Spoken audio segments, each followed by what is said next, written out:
Hello, and thank you for joining us for today's broadcast. This broadcast is a product of Shry Media, LLC. Unauthorized use, sale, or redistribution of this media in any form is strictly prohibited without the express written consent of Shry Media. Radio and television mediums are encouraged to reach out. Thank you for tuning in. Enjoy the game.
The story of the United States has been written for centuries.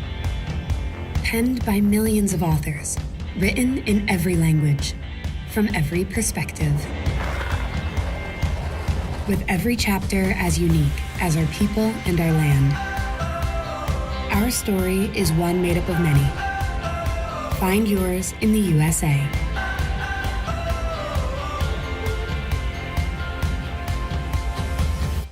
In life, things aren't scripted. If you're an athlete, we need people like you and translate those skills to officiating. You can get a lot out of it. It happens in every town, in every game. We never have a perfect game, but the rewards always outweigh the negativities.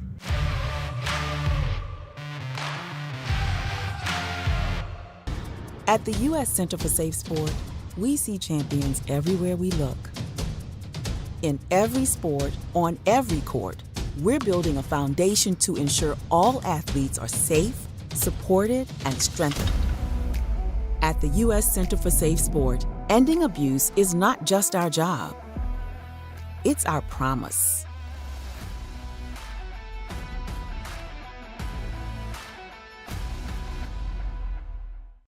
A truck is a tool, but a ram is life. Yeah, it's the wipe the sweat off your brow sort of life.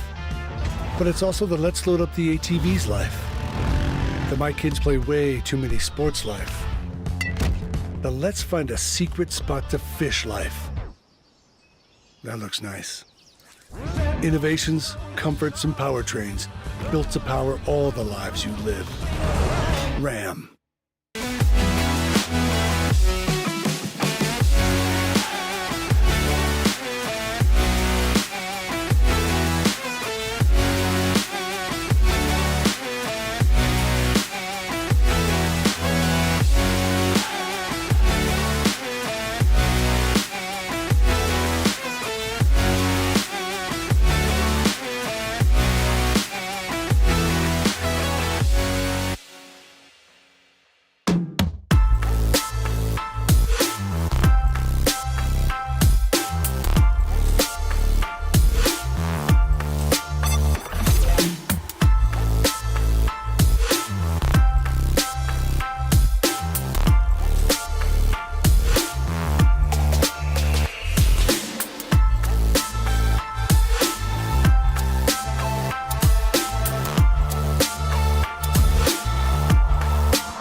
Your vacation is now playing in Tennessee.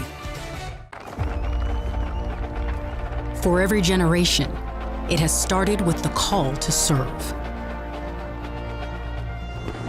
Discovering the purpose and the belonging earned with the title. Learning to dig deep and push through adversity together. Defending our nation and its people. It is a life of great worth and reward. But Marines are never really finished serving.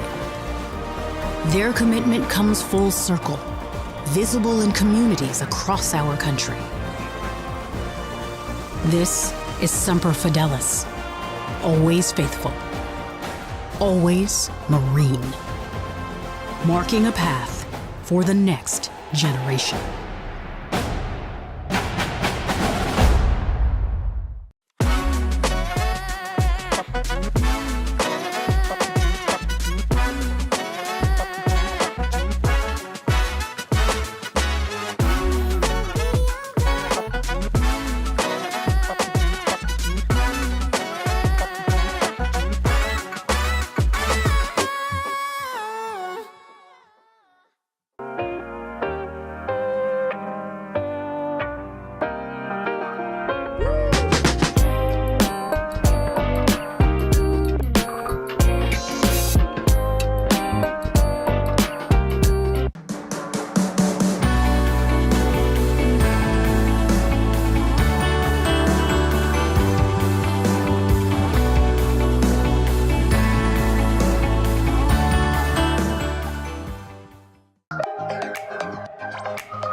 The Southeast Sports Network, your free ticket to front row sports action. From heart-pounding football showdowns to thrilling basketball games, experience every moment live, all from the comfort of your home. Your favorite athletes, broadcast in real time and on demand. It's not just streaming, it's your front row ticket to the best of Southeastern sports. And the best part? It's absolutely free. Don't miss a moment of your favorite teams. Join us now at the Southeast Sports Network. The Southeast Sports Network, your front row ticket to live sports.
Welcome to the new era of brand promotion. Are you trying to find a way to make a splash? We understand that advertising isn't what it used to be. Things have changed. Advertising is both more dynamic and more engaging. Schrei Media keeps your brand not just seen, but remembered. In a world where staying relevant is key, we are your partners in staying top of mind. The Southeast Sports Network is now on Amazon Fire TV. Now you can download the SESN app and watch on any Amazon-enabled device, such as your Fire Stick. The easiest way to download the app is to go to our website, find the Watch SESN tab, and click Fire TV app. Then just select your device from the list. That's it. Free and easy. Enjoy watching the Southeast Sports Network on your Fire TV, Fire Stick, or Fire Tablet with just a few clicks. Hi, I'm Smokey Bear, and I made an assistant to help you out, because only you can prevent wildfires. Hey, Assistant Smokey Bear, call me Papa Bear, because I'm grilling up dinner. Do you get it? Yes, good job. So, what should I do with all these coals? Don't just toss them out. Put them in a metal container because those embers can start a wildfire. I understand. The stakes are high. Ha, ha, ha, ha. See, Smokey thinks I'm funny. I got involved in officiating volleyball 8 years after I played Division I in college. Saying yes to volleyball officiating will give you the privilege to be a part of one of the most exciting sports around. I'm a speaker, Builder. I coach, culinary arts, auditor, a firefighter. For anyone contemplating becoming a volleyball official, just go for it. Take the plunge, open the door. Say yes to officiating. Learn more about how to get involved at sayyes2officiating.com. The rhythmic sound of more than 500 cascading waterfalls. The endless echo of more than 10,000 caves. The serene silence of 1,000 miles of wilderness trails. The next time someone tells you to get lost, consider it an opportunity. Your vacation is now playing in Tennessee.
You're ready to reconnect, to discover, to explore a Georgia that always has more stories to share and views to admire.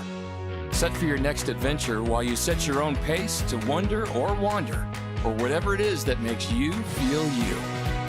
To feel that Georgia feeling, those beautiful, real, honest moments. The only found in Georgia moments. Find yours at exploregeorgia.org. My character, Shazam, knows all about growing up in a family full of teenage superheroes. They're bold. Where's everyone going? To fight crime. Okay. Adventurous. Shazam! There's never a dull moment. And no matter what happens, they'll always have your back.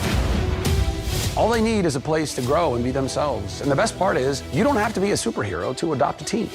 Learn more about adopting a teen from foster care. Visit adoptuskids.org. You can't imagine the reward.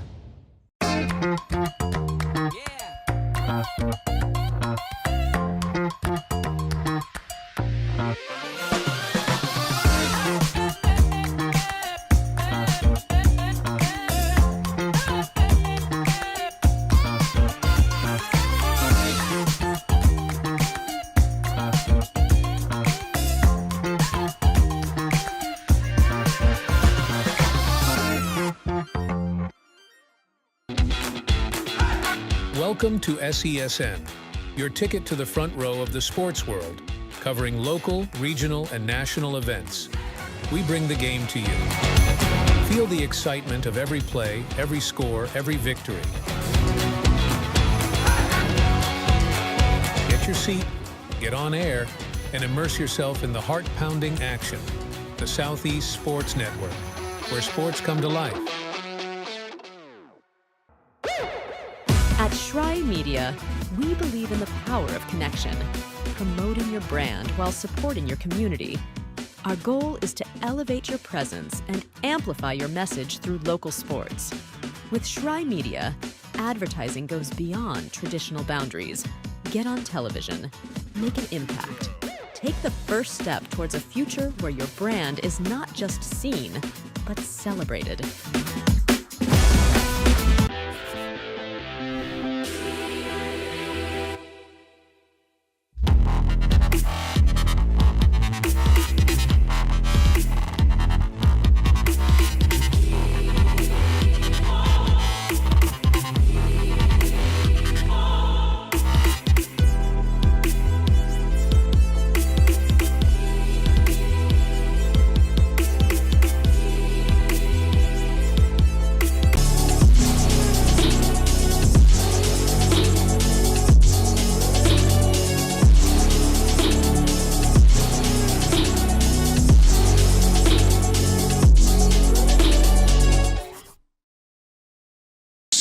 Taking on the third-seeded Point Park Pioneers. We came in with 4 teams and only 3 remain. Should be a whole lot of fun. And first, we're going to meet the 2 squads.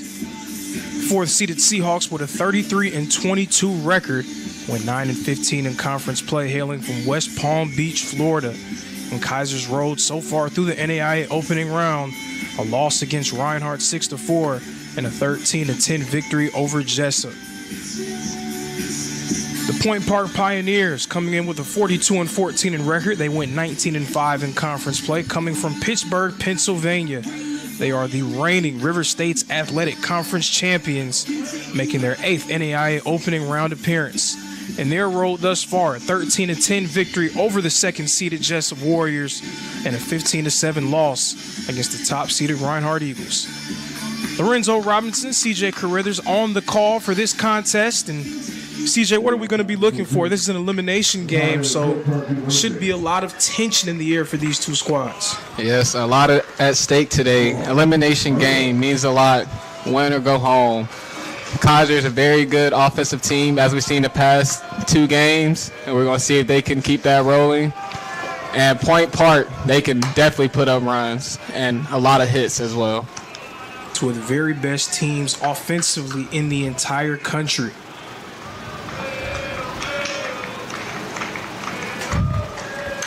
This one clipped off, and this is Omar Murillo. Murillo, the leadoff man for Point Park, and he has made his presence felt throughout the entirety of the NAIA opening round and throughout the entire season, for that matter, for the Pioneers.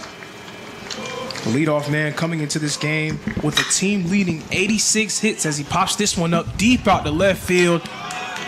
And it will drop. It drops in the corner. Murillo making his way to second. An extra base hit to start the game off for the Pioneers.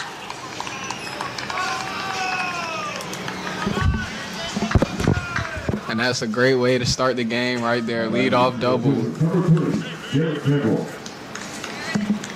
And you can't really ask for a better start for the Pioneers. It's Jared Campbell now coming up to the plate for Point Park. Campbell has a brother on the team as well, Jordan Campbell, and the brothers have made their presence felt here at the opening round, and they have gone a long way towards allowing the Pioneers to see themselves here for day 3. The man on the mound for the Kaiser Seahawks, number 44, Jonathan Emonika.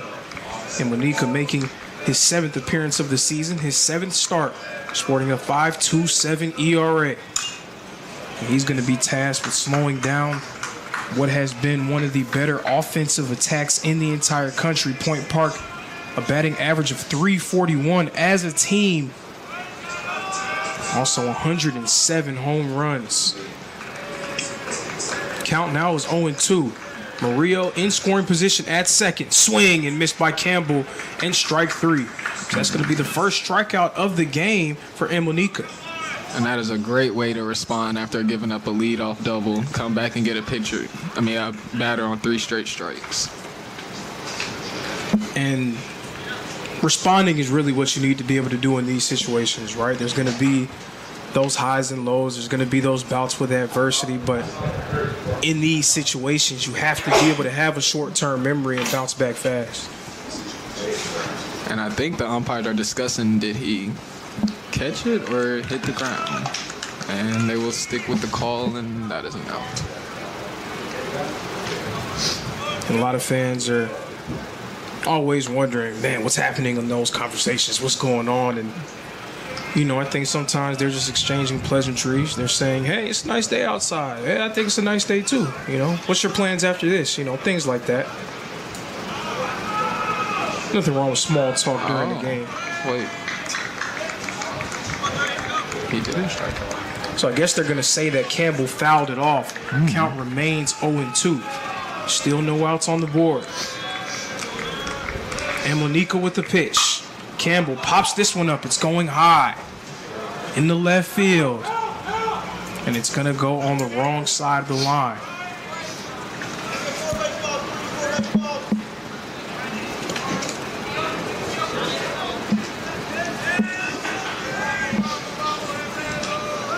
Now, when you have two teams that have the kind of reputation at the plate that Kaiser and Point Park have, the onus falls on the pitching staffs to be able to slow those teams down, really make it difficult for them, especially at this point in the tournament.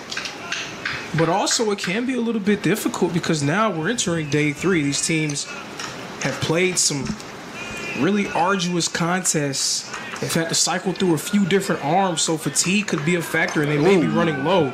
As Campbell gets struck with that one, he popped up off his bat. Yeah, he didn't get the bat down. Ends up hitting off the bat for a foul ball. So good reflexes there, I guess. So Campbell staying alive by any means necessary, and Monica with the pitch. That one is high for ball number 2.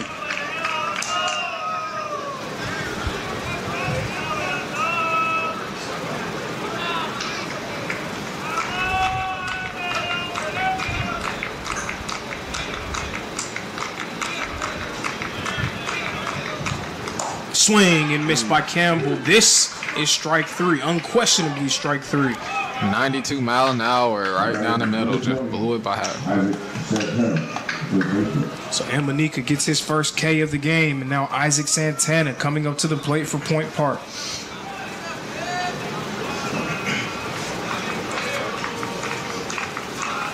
Santana entering this game, he has 79 hits on the year, 77 RBIs.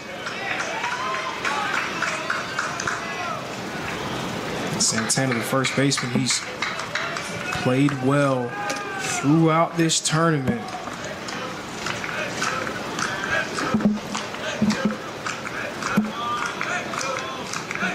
See Emanika checking in with Murillo there. Swing and miss from Santana, and strike number 2.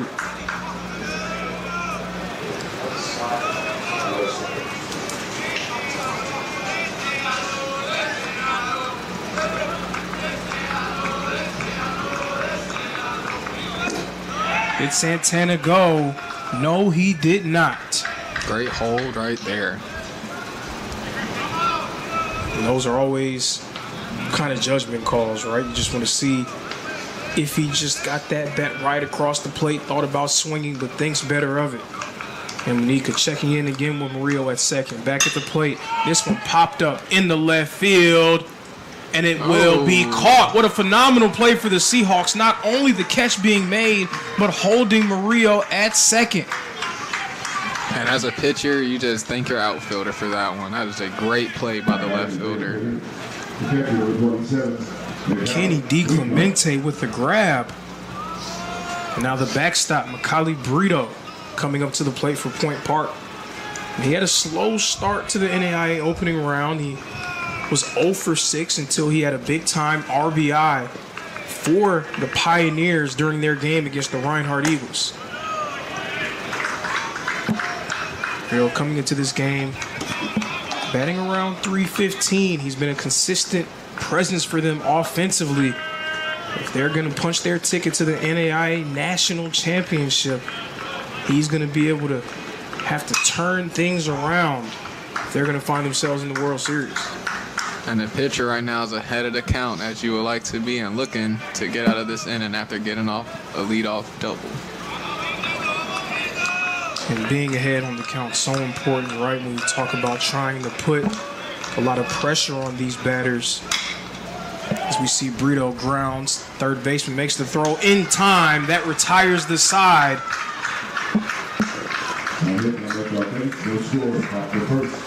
When we get set to switch sides and change gears, we remain scoreless here in Waleska.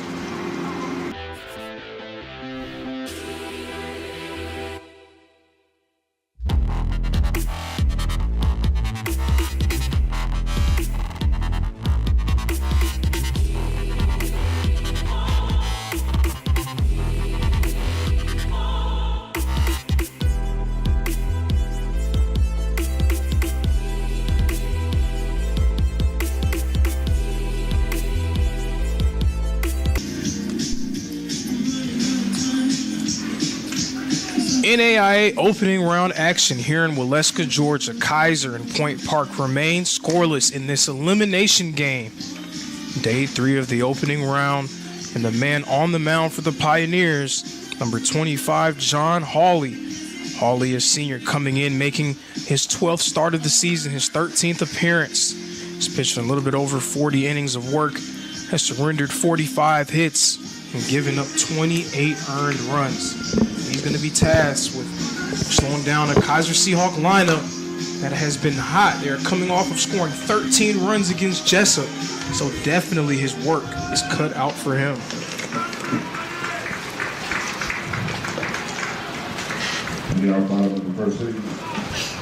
So we'll see if the Seahawks will be able to take the momentum in this game. Still scoreless as Seth Lucero comes to the plate for Kaiser.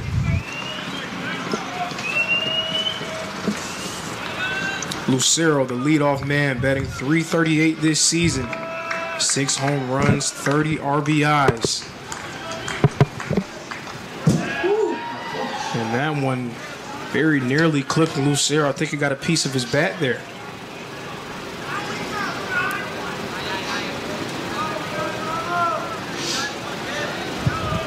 So the Kaiser Seahawks, they have experienced both the highs and the lows during their baseball season.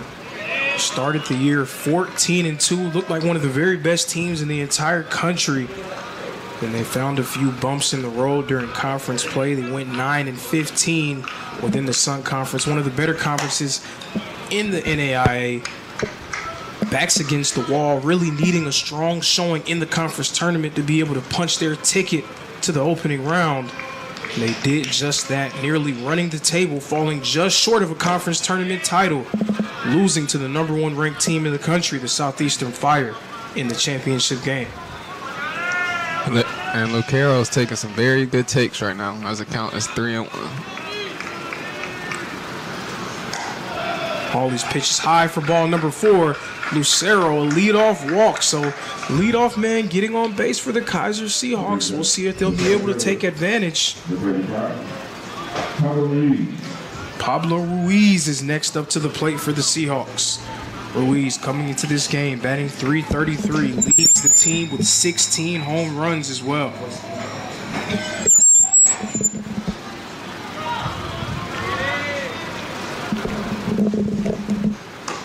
That pitch inside and will be called a strike. Nice frame by Brito, the backstop.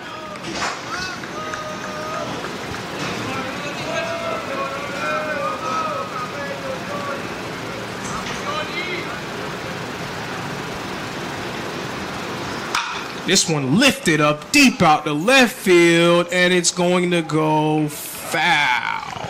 Fair, it's gone.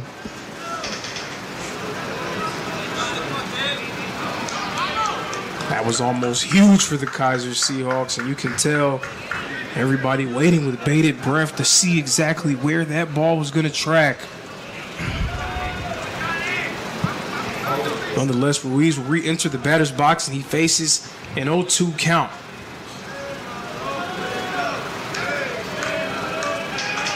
And a check-in over there at first, and a dribbler.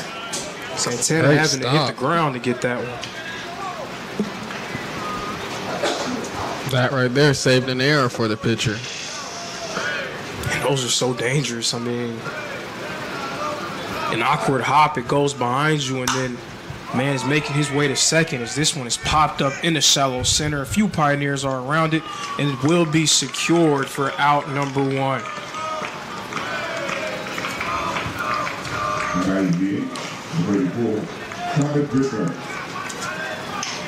Simon Grinberg coming up to the plate now for Kaiser.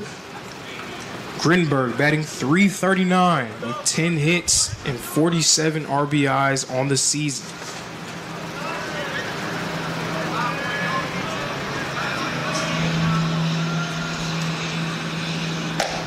This pitch is a bit high for ball number 1.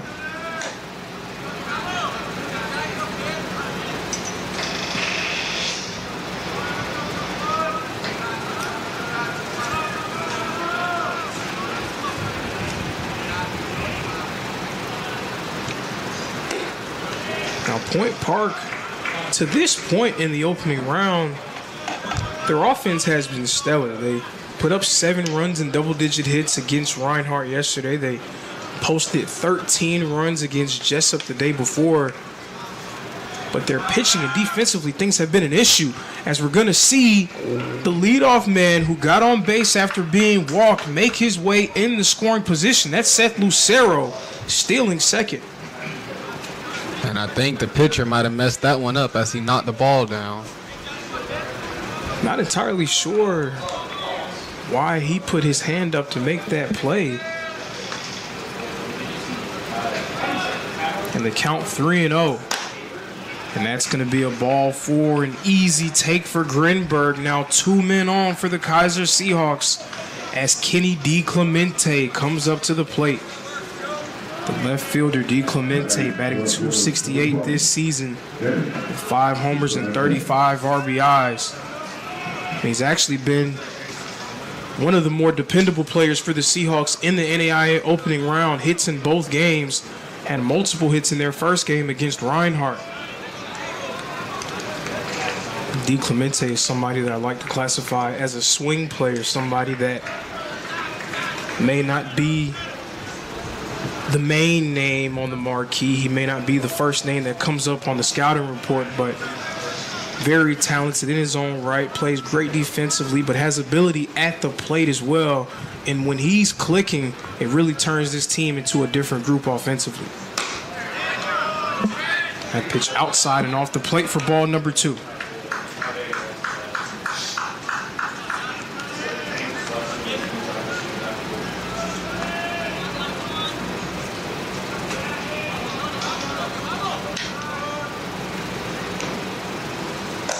That pitch inside for ball 3. And right now, you're really trying to avoid bases loaded with a one-out situation. Hawley in a little bit of trouble here in the early stages. Really need to try to settle in here and throw a strike. The pitch. And strike number one.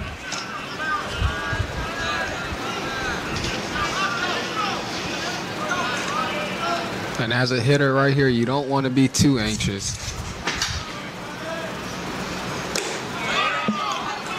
Works his way back up to a full count, 3-2. And that's a nice job by Hawley to settle back in and throw 2 consecutive strikes. But also, good job by the batter as well, laying off on a few of those. You don't want to be over-aggressive. Count is now full. The pitch, a grounder. It's secured. The throw will not be in time, and the bases are loaded for the Kaiser Seahawks. And D. Clemente, that was a great hustle play down the line to beat the throw at first base.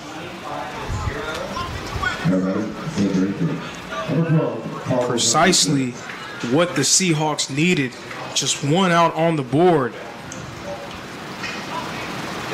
Looks like Point Park will take a mound visit and let the pitcher catch his breath. And not surprised to see this visit at this particular time. I mean, you lose this game, right? The season's over. Like, this is it. This is now or never. You need to put yourself in the best position possible. But now at this point with the bases loaded, the gears should probably shift to just limiting the damage. And Kaiser knows how it feel. They already have experience in an elimination game. Point Park, this is their first elimination game of the opening round.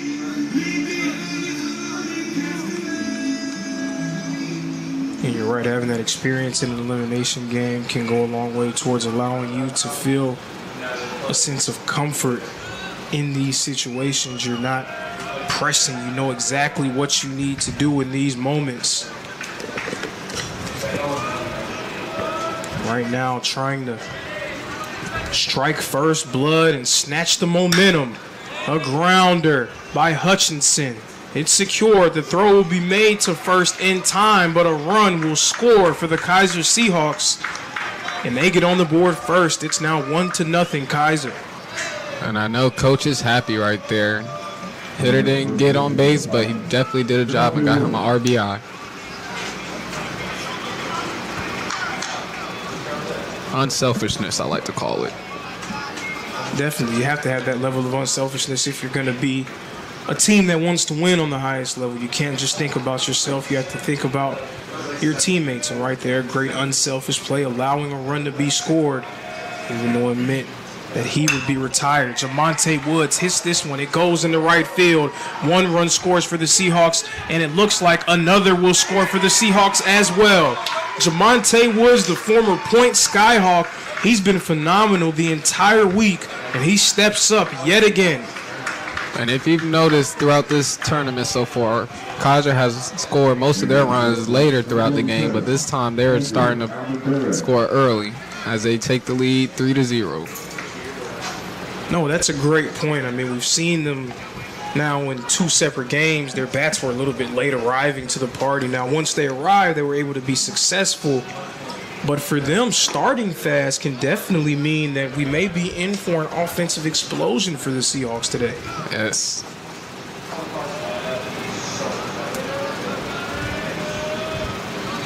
Andrew Almendarez at the plate for Kaiser. Almendarez batting .304 this season with 4 home runs and 25 RBIs. More on Jamonte Woods. Jamonte Woods getting 2 more RBIs for himself this week. He has 3 home runs already in the NAIA opening round. Also playing at a place that he is very familiar with, the Point Skyhawks, a usual opponent of the Reinhardt Eagles, as this pass ball results in Woods making his way into scoring position. So a shaky start to the outing for Hawley. Not the ideal way that Point Park wanted to start this game.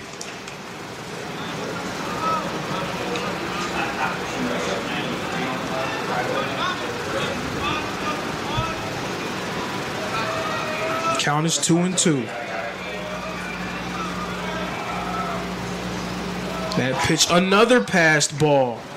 And Woods is going to take another free pass. He makes his way to third. The count is now full. Is it fair to wonder if Hawley is getting a bit rattled at the situation?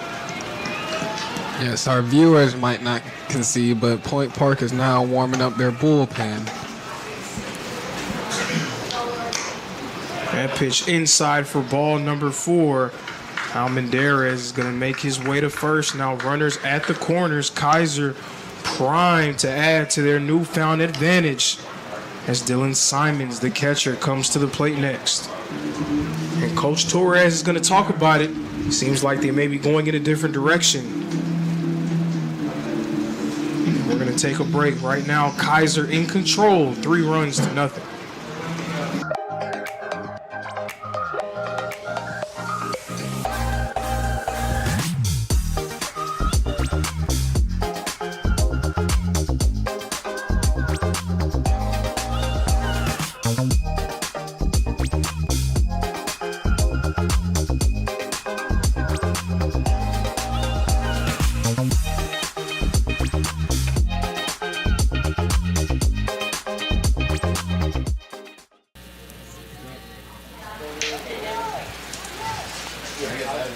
So there has been a change on the mound for Point Park. It has been a bit of a struggle for them so far.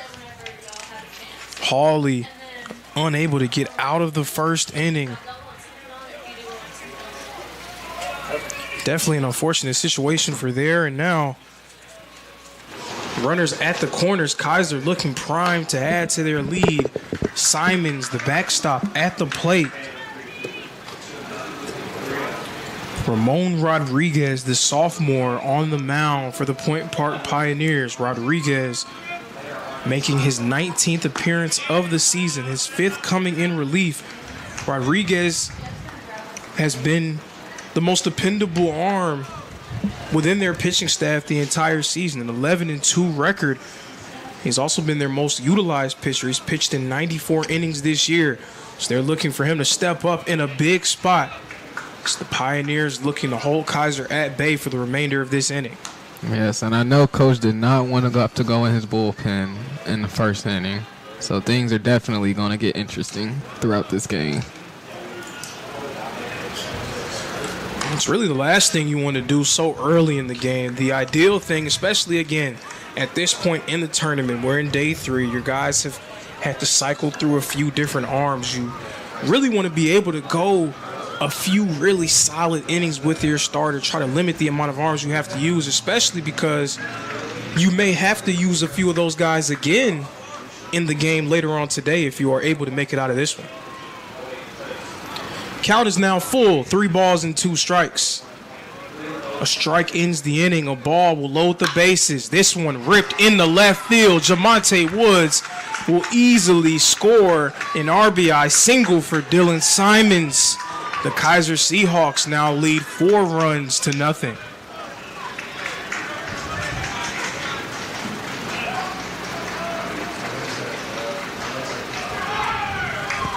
And the bats are definitely hot early for the Kaiser Seahawks.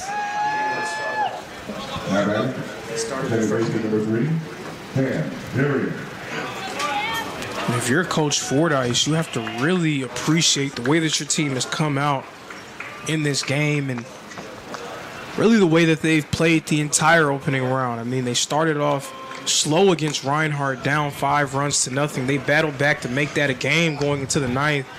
Followed that up with a big-time victory, an offensive explosion against the Jessup Warriors to keep their season alive. And right now, riding high with a 4-0 lead here in the first inning. Rodriguez with the pitch, swing and miss.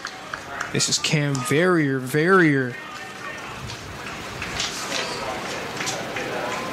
Batting .327 this season, 24 RBIs.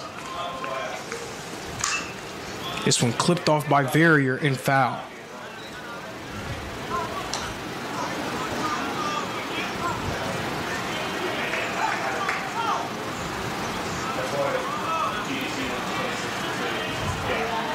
Count is now 1-2.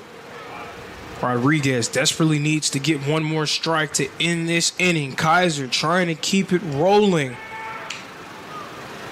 2 men on for the Seahawks. The pitch, swing and missed by Verrier. That's strike number 3, out number 3, and retires the side. Now we'll see if Point Park could come back and put up some runs on the board. 1 inning down. Seahawks ahead, 4-0.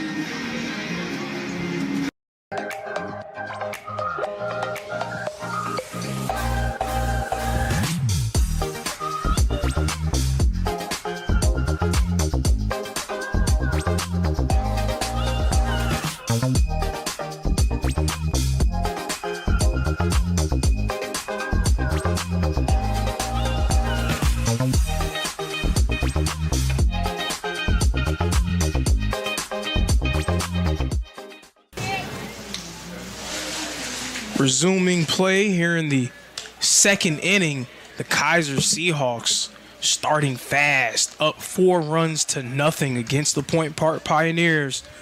We'll see if the Pioneers have an answer in them. Right now it's the third baseman, Javier Jr. at the plate for Point Park. And Monica still at the plate.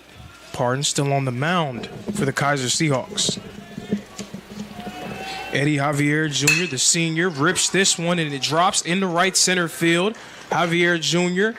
will stay at first, the leadoff single. Point Park trying to get themselves off the mat. And that's a great way to start some momentum for your team right there, getting the leadoff runner on. Let's see if the others can build off of that. Chris Williams, the outfielder, a freshman, now at the plate for Point Park.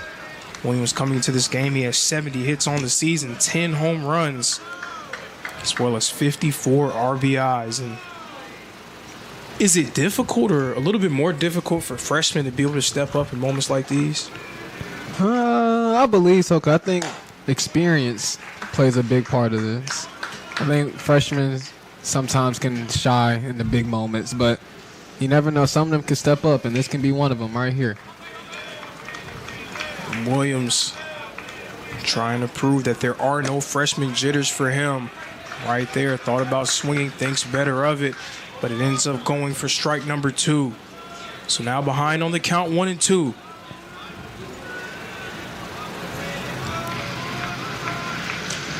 This one, Simons fighting to keep it in his grasp. Nice job by him. Holding Javier at first. He was prepared to make his way into scoring position. Great job by Simons. Count now 2-2.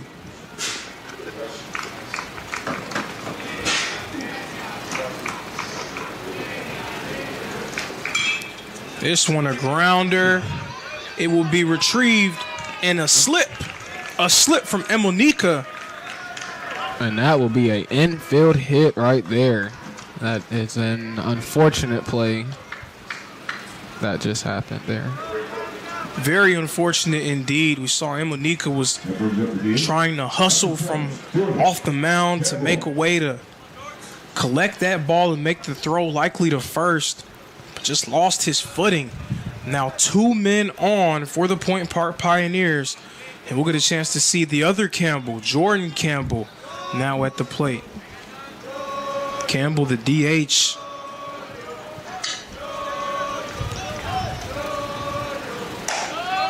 And he's able to get out of the way of that one.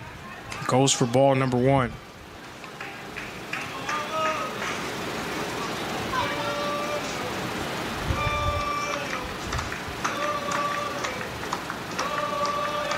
Jordan Campbell, a strong season for the Point Park Pioneers. He's batting .316.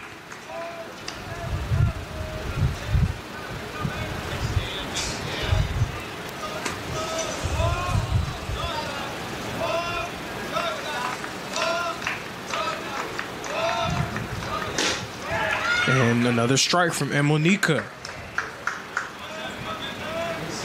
See if he can get his first out right here and send him back to the dugout.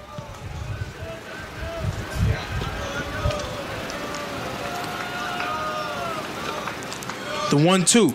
Swing and miss by Campbell. Strike number 3. Brings it up for out number 1.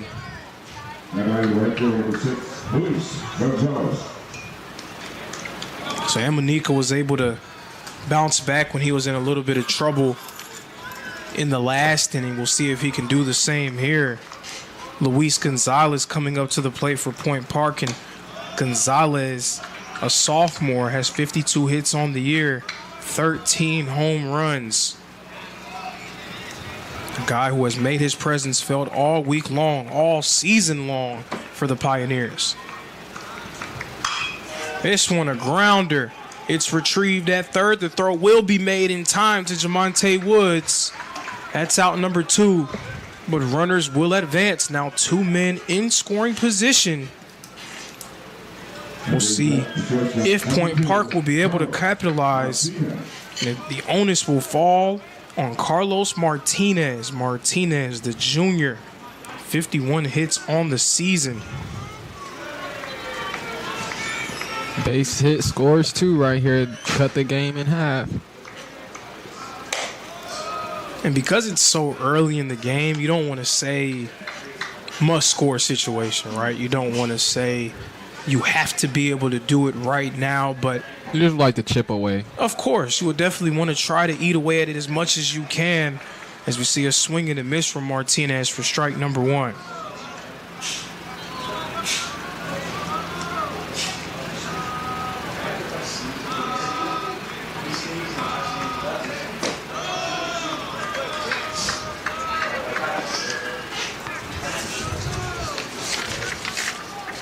Count is now 2-1.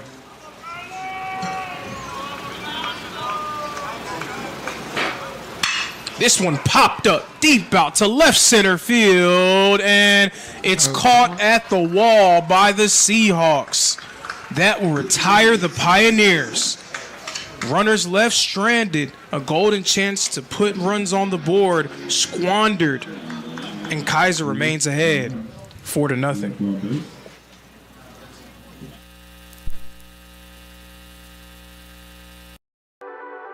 The Southeast Sports Network, your free ticket to front row sports action. From heart-pounding football showdowns to thrilling basketball games, experience every moment live, all from the comfort of your home. Your favorite athletes, broadcast in real time and on demand. It's not just streaming, it's your front row ticket to the best of Southeastern sports. And the best part? It's absolutely free. Don't miss a moment of your favorite teams. Join us now at the Southeast Sports Network. The Southeast Sports Network, your front row ticket to live sports. Resuming play here in the bottom of the second inning. Kaiser Seahawks ahead 4-0, and we make our way back to the top of the batting order for the Seahawks. This, a grounder. It's going to be retrieved. The throw will not be made. It leaks out of the glove of the first baseman, Santana. Lucero is safe at first.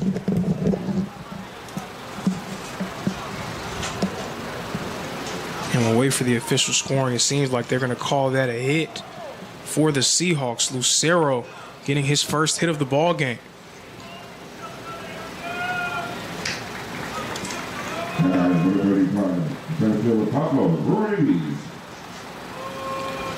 So Kaiser starting things off very similarly to the way that they started off in that first inning, getting the leadoff man on base. We'll see what Pablo Ruiz can do here. He flew out earlier in his previous at-bat. By earlier, of course, I mean the first inning.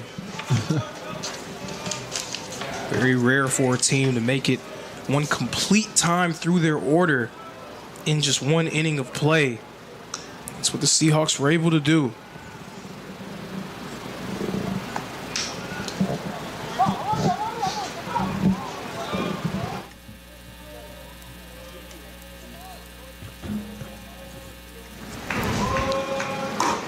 That pitch a bit inside. Ball number 2.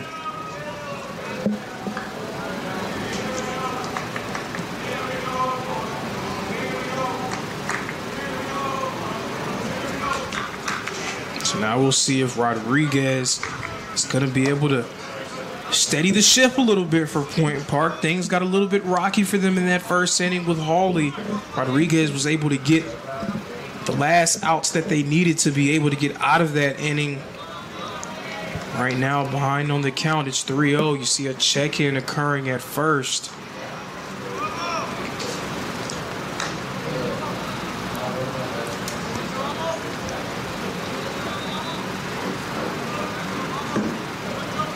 Count remains 3-0. Rodriguez deals. That pitch is high for ball number 4. And Ruiz is going to take the free pass to first. Lucero now in scoring position at second base.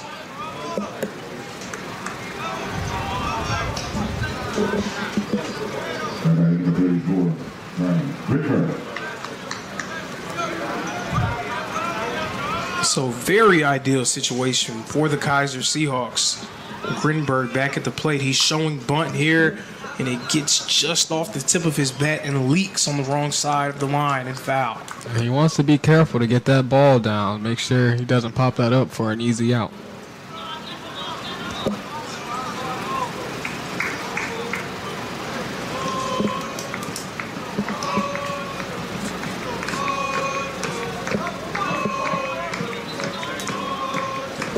Counts 0-1.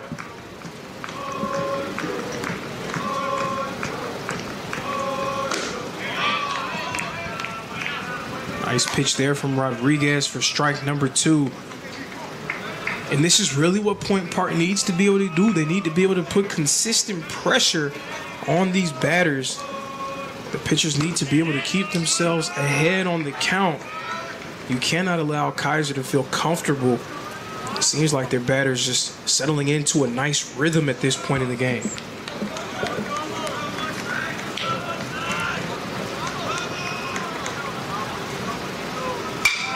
This one popped up deep out to right field. It's going back, and it's going to be retrieved.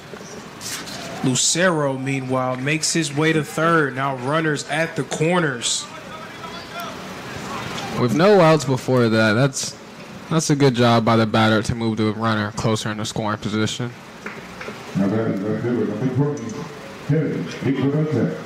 In those plays, it will officially show up as an unsuccessful plate appearance in the stat sheet, but it's definitely helpful for your team, right? You're able to advance that lead runner, get him in a more threatening position, and the sack remains in play. DiClemente a chance to potentially get an RBI if he's able to pop one out deep into the outfield. You just want to avoid the double play right here. And we see now runner headed to second. Safe. And he will get there. That was Ruiz getting himself into scoring position. Now 2 runners in scoring position for the Kaiser Seahawks in a situation where a base hit potentially nets you 2 runs. And that will definitely expand the lead, and that is something Point Parker is definitely trying to avoid.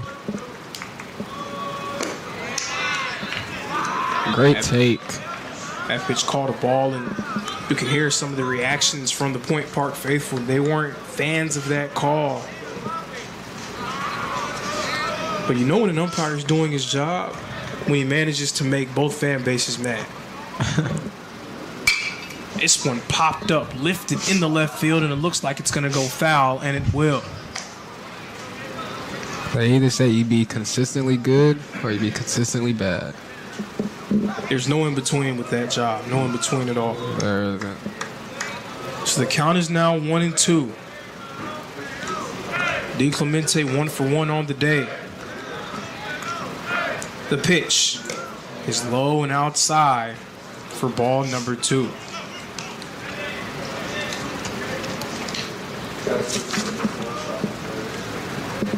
So we saw Emunika find a way to get himself out of a few jams already in this game. Will Rodriguez be able to do the same? Swing and miss for strike number 3. Second strikeout of the game for Rodriguez. Big time there. The sack is now off the board. 2 outs now here in the bottom of the second inning. Now this will be real big to get out of this inning after the damage that has been done. To get out of this inning with no runs. Palmer Hutchinson back at the plate for Kaiser. Hutchinson grounded out in his last at-bat.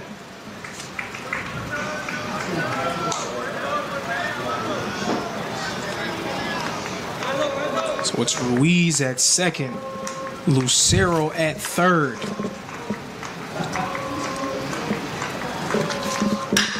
This one well struck by Hutchinson, deep out to left center, and it will go over the wall. That is gone. We will see you later. A home run for the Kaiser Seahawks. And they are in total control of this one. And I don't know if y'all saw, folks, but the center fielder took a nice 2 steps, and then he stopped and just saw that one sail over the wall.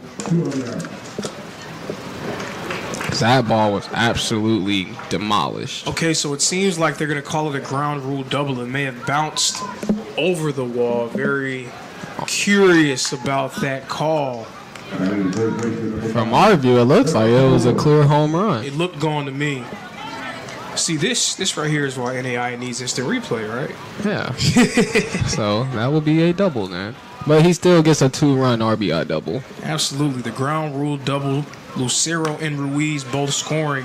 It is 6-0 in favor of the Kaiser Seahawks, which brings up Jamonte Woods. Jamonte Woods in a place that he is very comfortable here at Ken White Field. He has shown how comfortable he is throughout this week. He has been sensational. Already 1 for 1 today. 2 RBIs in the early going. Point Park found themselves on the wrong side of a Reinhardt avalanche yesterday, and right now the Kaiser Seahawks taking advantage as we're going to see Hutchinson make his way to third after that ball gets past Brito. A lot of pass balls have been going on so far, and it's just the second inning, so we hope the pitcher can get it dialed back in. Composure is a real thing too. You have to be able to remain composed. Ooh. As he strikes Woods there. Right on the forearm. Missed his elbow pad. That's unfortunate. He's going to try to collect himself. Hopefully he's okay after that one. It seems like he's fine. He's going to make his way to first. Woods getting struck by that pitch, and now Andrew Almendarez coming up to the plate. Almendarez was hit by a pitch in the first inning.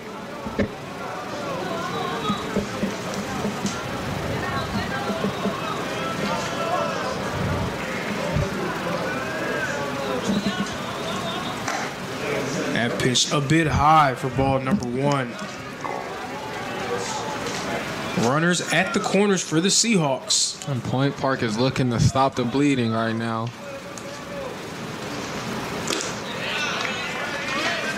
And there for strike 1, counts 1-1. And if you do anything right now, right, you have to be able to get out of this inning. You can't allow Kaiser to just continue to pour it on. Already in complete control of this game, but it can get completely out of hand if the Seahawks continue to add runs to their total so early on.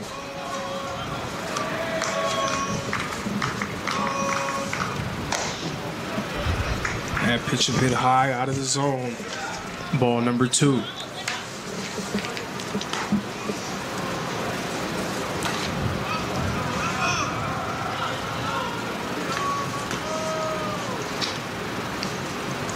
This one clipped by Almendarez and foul. Andrew Almendarez, the third-year player from Houston, Texas, formerly Klein Cain High School, and also formerly of Arkansas Ridge Mountain. This one clipped by Almendarez. He fouls this one off of his side. And usually those don't feel too good, but luckily he has that pad down there.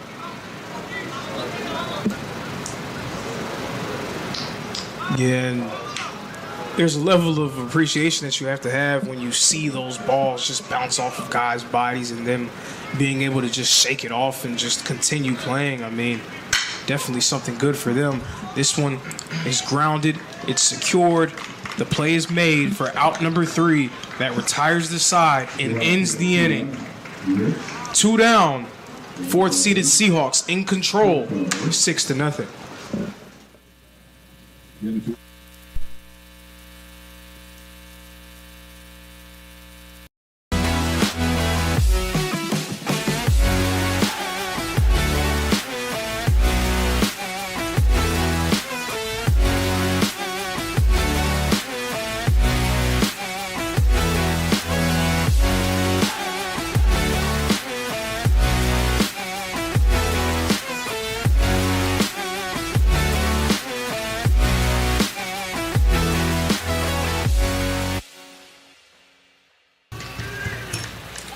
Top of the 3rd inning, the Point Park Pioneers trailing the Kaiser Seahawks.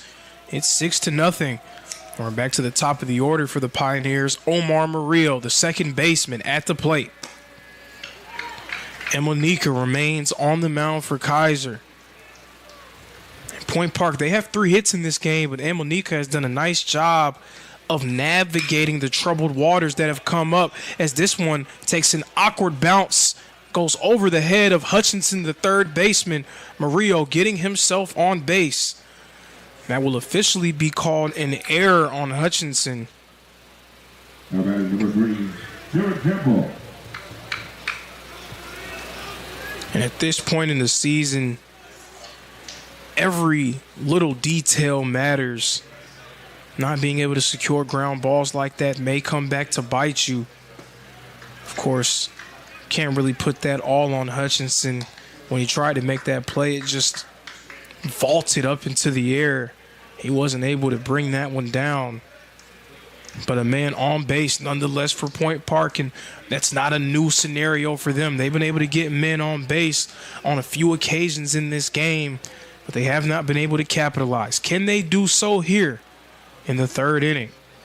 Jared Campbell struck out in his previous at-bat, looking for a better result here. Right now the count is 1-1, and it will be 2-1 after that pitch goes low from Emonika.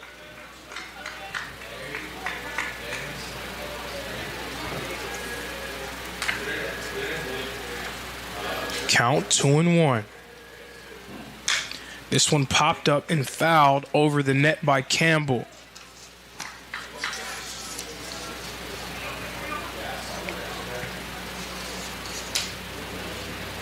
Jonathan Emonika, the third-year player from Green Acres, Florida. He deals. Pitch is high. That one was 90 miles an hour. It's just outside of the zone. Ball number 3, a full count here. 3 balls and 2 strikes.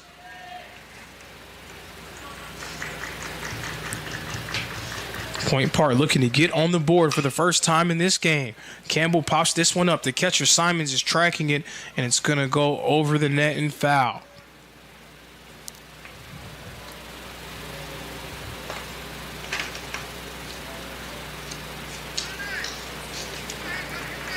So Point Park throughout the opening round, their bats have come to play. Defensively, it's been a bit of a struggle. Right now, they need their bats to do some work here. Swing and miss from Campbell. That's strike number 3. But Murillo making his way to second base. He's now in scoring position.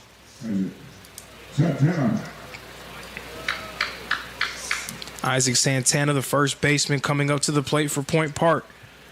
Santana flew out to left field in his previous plate appearance.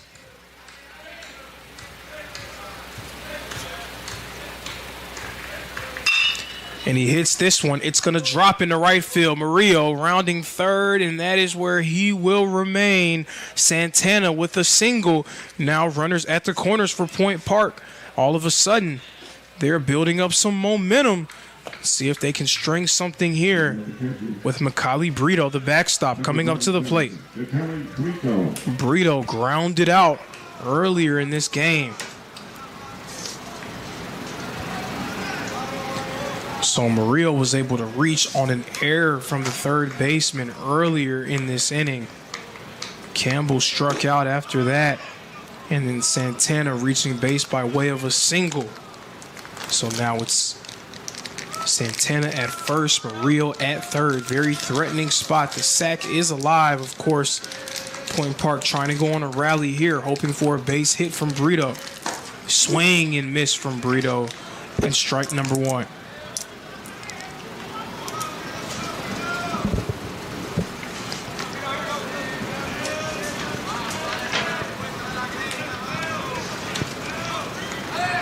And a check-in at first, making sure that there isn't any funny business happening over there. Micali Brito, the 5'11 senior from the Dominican Republic, and formerly of El Paso Community College in Texas. Bad pitch, low and into the dirt for ball number two. Great stop right there by the catcher. Definitely a great stop indeed, because you know if that one gets past him, Murillo with his speed and athleticism, he was surely going to make his way home. And pitch high for ball number three.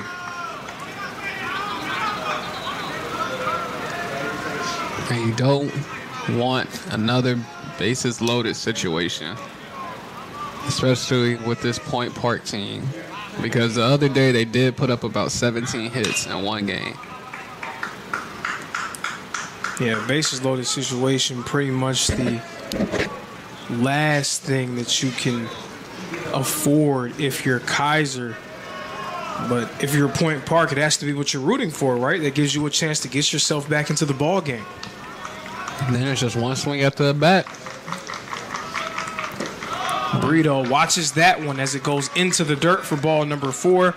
The bases are now loaded for the Point Park Pioneers.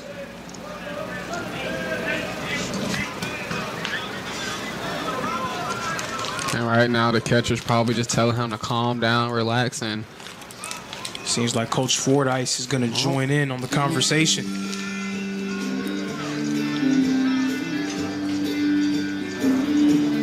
But it doesn't appear like this is a pitching change type of conversation. He's just explaining a few things to him, trying to help him settle in.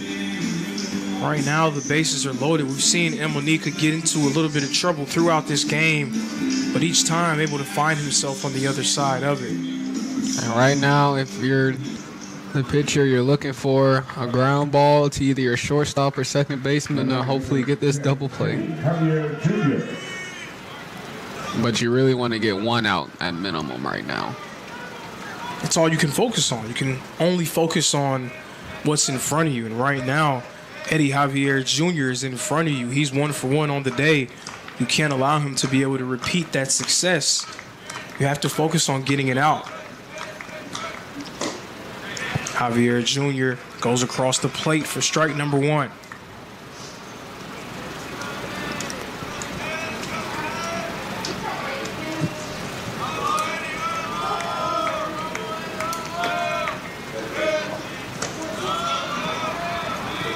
Good hold right there. Counts now 1-1.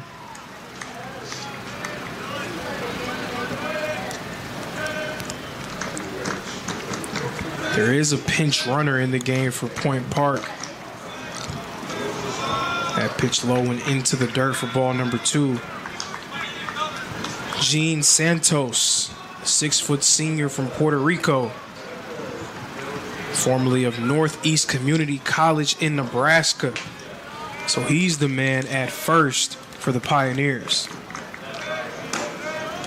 Javier gets out the way of that one. Goes inside for ball number three. And he'll likely lay off of this one, force Emonika to throw a strike because a ball results in a run being scored for the Pioneers.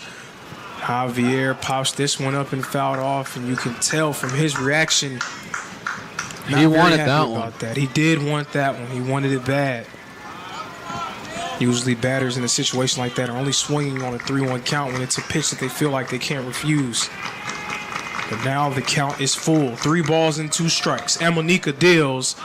Javier lays off of that one wisely. And the first run for Point Park has now reached home plate.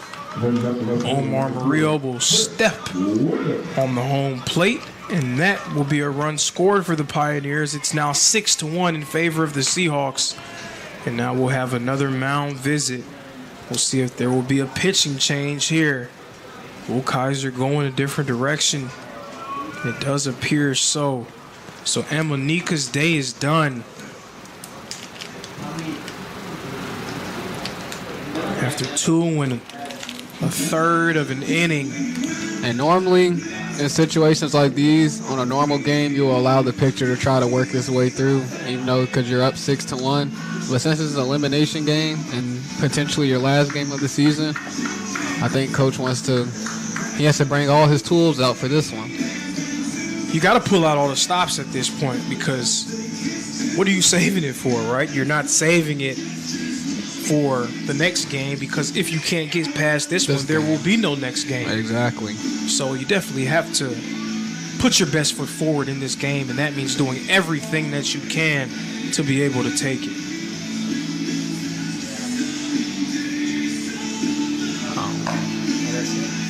So it's a new man on the mound for Kaiser, and Monika's day is done.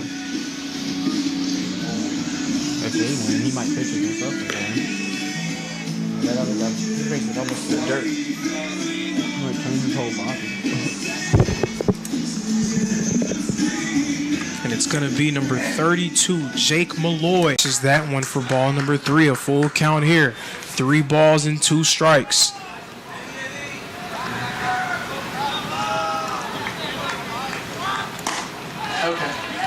And that will be ball number 4. Simons will make his way to first base. And in 3 consecutive innings, Kaiser able to get their leadoff man on. And each time that has led to a score in that inning. So we'll see if that holds true here in the 3rd. Pinch runner in the game for the Seahawks, number 11, Darian Howard.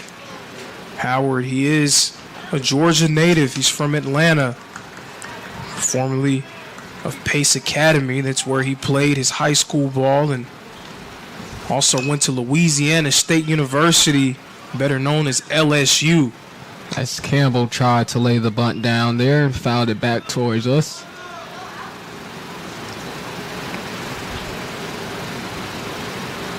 Cam Verrier struck out in his first at-bat. He's 0 for 1. Right now facing an 0-1 count.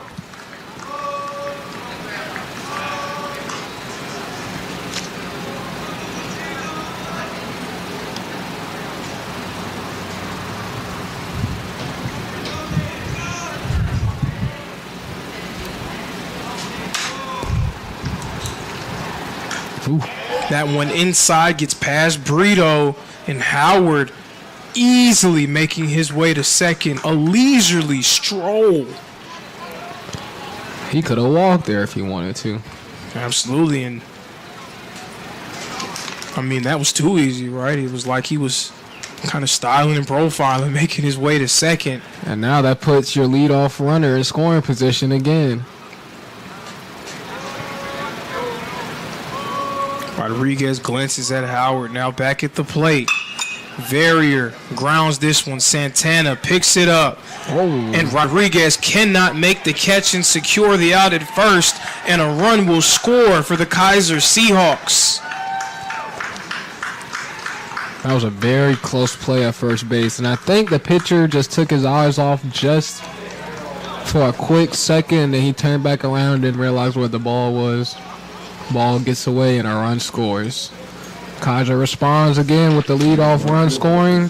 Now their lead 7-4. And just textbook from the Seahawks. Getting your leadoff man on, so important. That's something that coaches dream of, getting your leadoff guy on in each inning to start the game, and then being able to get that leadoff runner across home plate as well.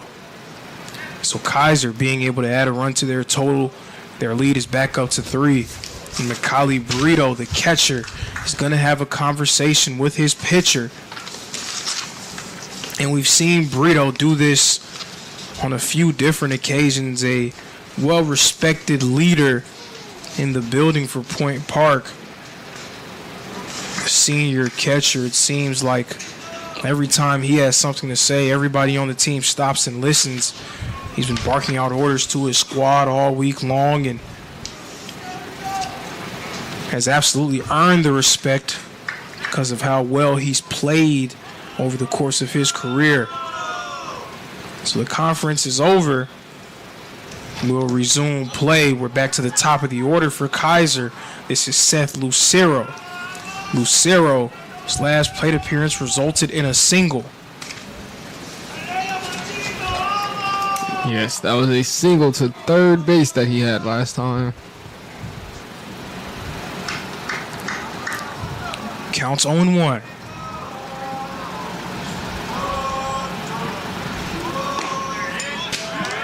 That pitch, a strike from Rodriguez.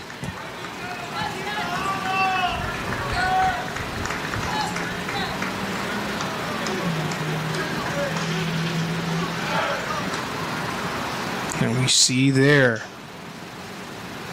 Farrier staying on the bag.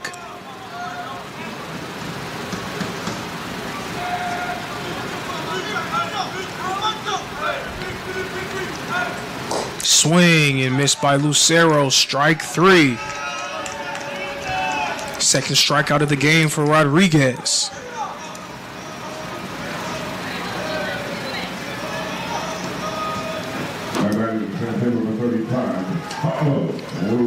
Pablo Ruiz, the outfielder, coming up to the plate. Ruiz flew out earlier in this game. He was walked in his last plate appearance.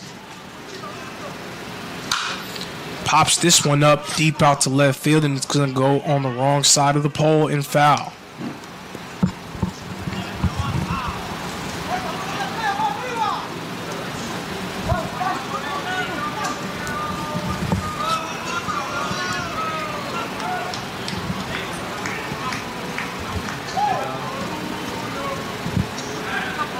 And a check-in over there at first. But you forgot he already did it once. Can't do it twice during that bat. So that will allow Verrier to get himself in the scoring position. He's now at second. A few crucial mistakes made by Rodriguez here in the third. Let's see if Ruiz can get that runner in at second base.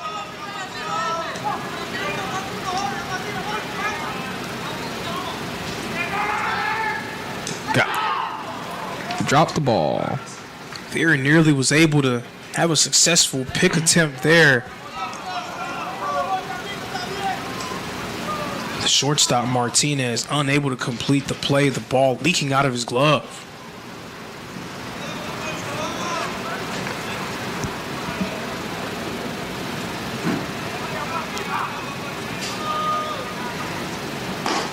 And pitch outside off the plate for ball number 1.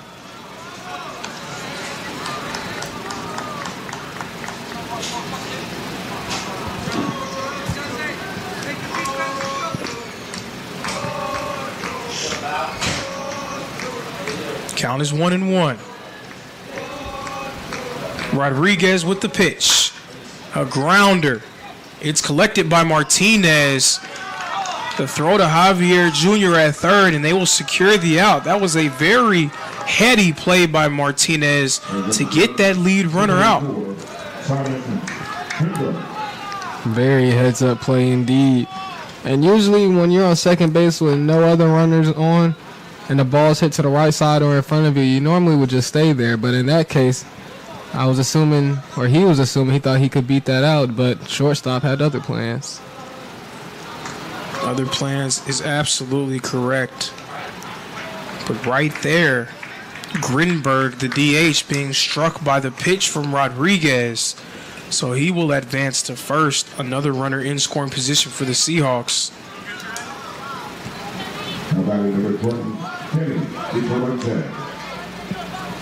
Let's see if Rodriguez can get out this inning with only giving up 1 run. But then as Kaiser right now, you want to try to keep adding on runs. As you know, Point Park can definitely come back, as we just saw. team that's capable of posting runs in bunches. They score quick, fast, and in a hurry. And we saw there the attempt to steal. The ball gets away and leaks into left field. Another run scoring for the Kaiser Seahawks. That was Pablo Ruiz, who was making the play to make his way to third. The throw was made. Javier Jr. was unable to secure that ball. And then eventually Javier Jr. not able to get it, resulting in Ruiz getting home. They had him dead in the water, but I guess he rushed the throw and sent it sail into left field, and runner scored. Scores 8-4. 2 outs, runner on second base.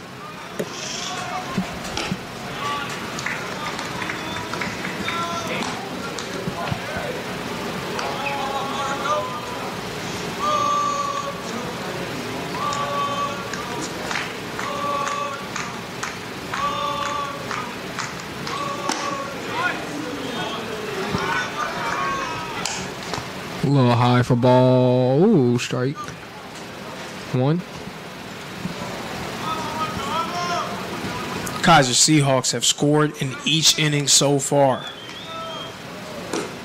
That pitch low and into the dirt. And their recipe to scoring has been, in each inning, that leadoff hitter has gotten on, whether it has been by a walk or gotten a hit to get on, and he has scored every single time. You're absolutely right. That has gotten the ball rolling for them each time. This a grounder. Murillo makes the throw to Santana. The out is made at first. That retires the side and ends the inning. Point Park able to get themselves on the board in the third, but Kaiser adding more runs to their total. 4th-seeded Seahawks lead the 3rd-seeded Pioneers 8-4.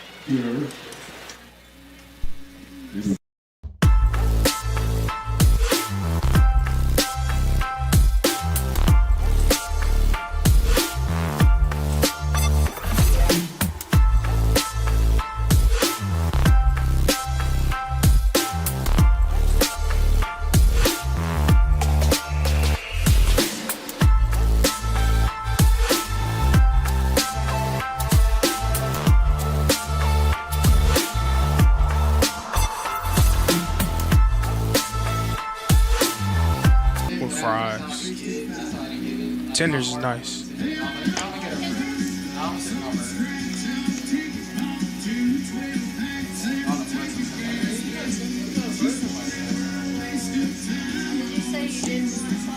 Yeah, canyon sauce. Canyon sauce. Yeah, fries.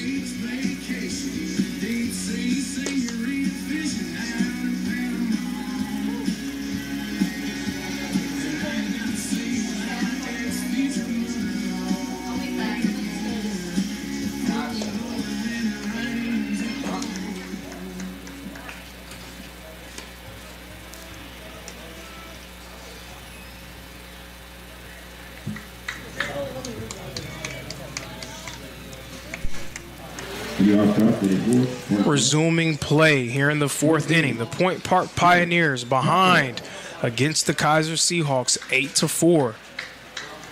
Pioneers were able to get themselves on the board in the top of the 3rd inning. Kaiser responding with 2 more runs. Jared Campbell back at the plate. He's 0 for 2 so far. He's struck out in both of his plate appearances. Malloy remains on the mound for the Kaiser Seahawks. Count is 1-1.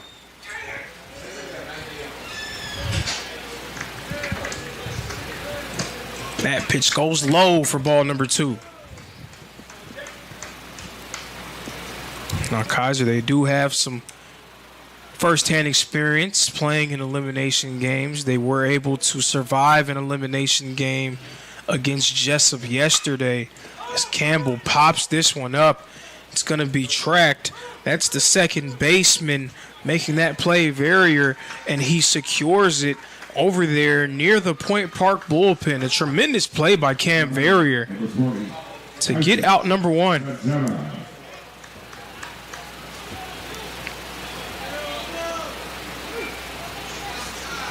So now it'll be Santana coming up to the plate.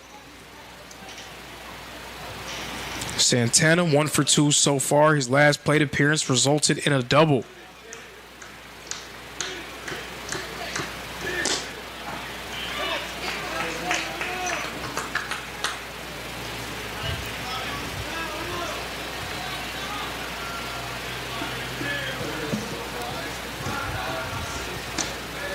That pitch a bit inside for ball number 1. Counts now 1-1.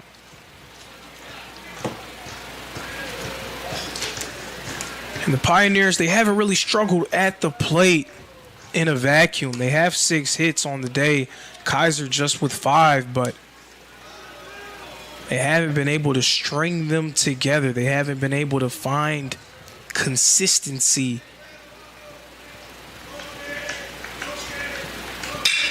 A grounder. The play is made. The throw is made in time. And out number 2.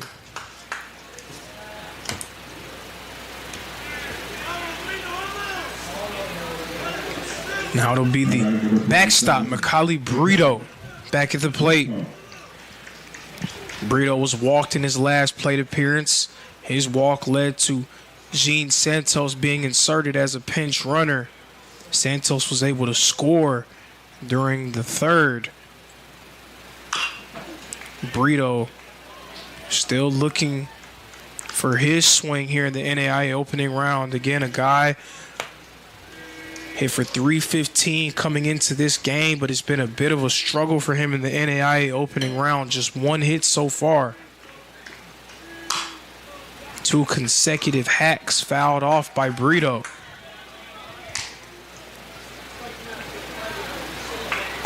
Even though he struggled at the plate for Point Park, he's been great defensively and also his leadership.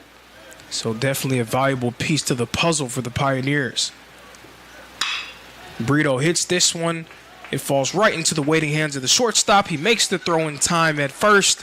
That retires the side. Pioneers go 1-2-3 in the top of the 4th inning. Heading to the bottom of the 4th. Kaiser still leads 8-4. I got my shades on, top back, rolling with the music jack on.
Set to resume play here in the bottom of the 4th inning. The Kaiser Seahawks able to hold Point Park at bay in the top of the inning. Now can Kaiser extend their lead? Ahead by 4 runs.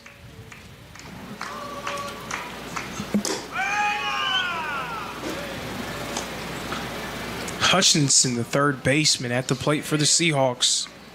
He's 1 for 2 so far.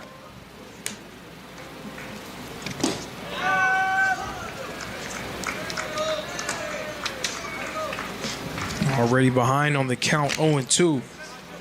His last AB hit that ground rule double that we thought was a home run. Looked like a home run from this angle. This a grounder. The throw to first is in time. And out number 1. Great shortstop play by both teams so far that we've seen in this game. And you can't expect anything less at this point in the season because these are among the best of the best in the country.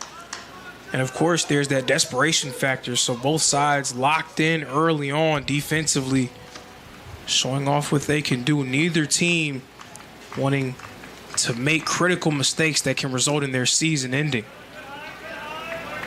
Jamonte Woods, he was hit by a pitch in his last plate appearance. He does have a single on the day. Swing and miss from Woods. Strike number one. And this is a player who can definitely hit the ball out of the park, as we've seen in previous games. Previous games and also throughout his career as well. Watches that one for strike two.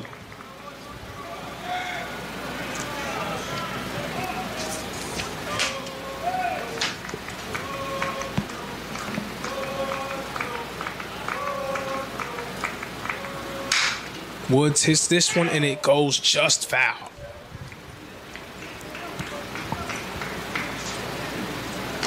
It was flirting with the line and eventually overstepped its boundaries. Count remains 1-2.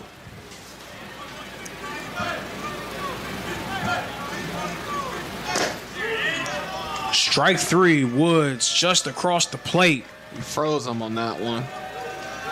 That was a great pitch by Rodriguez. Down goes Woods, and now coming up to the plate, Almendarez, the shortstop. He grounded out to short his last at-bat. 0 for 1 on the day. He was hit by a pitch in his first plate appearance. And pitch a strike from Rodriguez, and Rodriguez has done a nice job of being a calming presence on the mound for Point Park. This one ripped into right center. It drops. Almendarez gets on board with a single.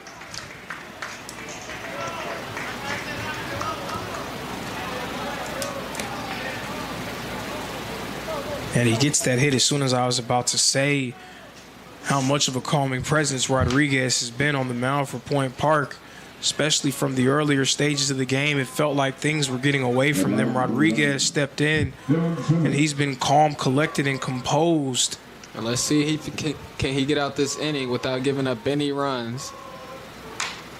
This one clipped by the backstop, Dylan Simons, who's at the plate. Simons walked in his previous plate appearance. He has a single from earlier today.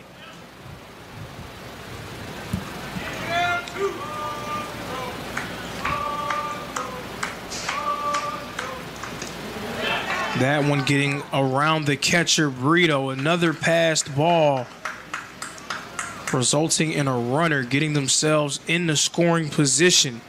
Almendarez now at second.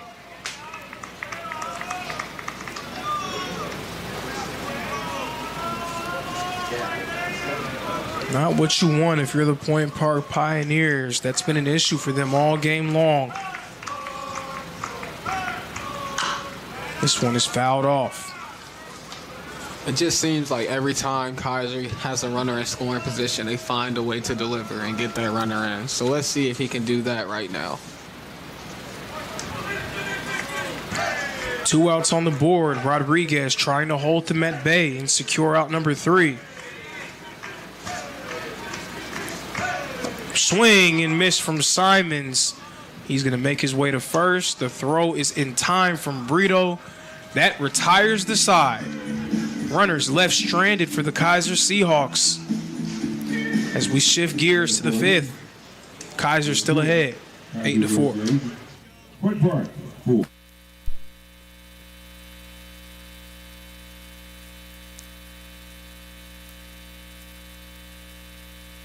Southeast Sports Network is now on Amazon Fire TV. Now you can download the SESN app and watch on any Amazon-enabled device, such as your Fire Stick. The easiest way to download the app is to go to our website, find the Watch SESN tab, and click Fire TV app. Then just select your device from the list. That's it. Free and easy. Enjoy watching the Southeast Sports Network on your Fire TV, Fire Stick, or Fire tablet with just a few clicks. Number 10, Eddie Javier Jr. So Malloy remains on the mound for the Kaiser Seahawks. They've remained ahead 8-4. Eddie Javier Jr. coming up to the plate. Javier Jr. was walking his previous plate appearance. He does have a single from earlier today.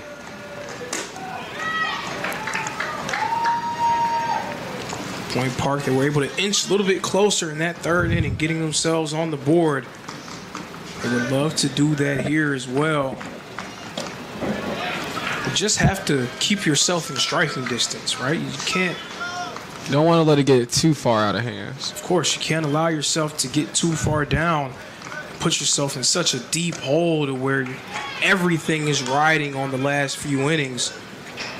You want to put yourself in a position where you're not comfortable, but you have to feel like you're in a good spot going into those last few innings. Count right now is 1-2.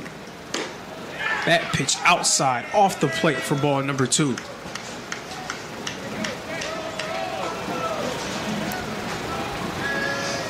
Javier Jr. has been so consistent all year long for the Pioneers.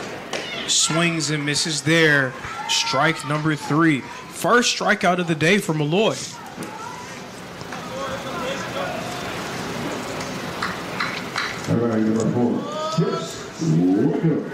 Down goes Javier Jr. Now coming up to the plate, the left fielder, Chris Williams.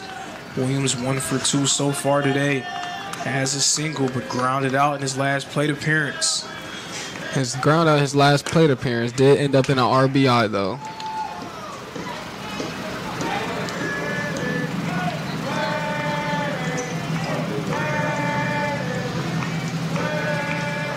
Swings and misses there for strike number 2.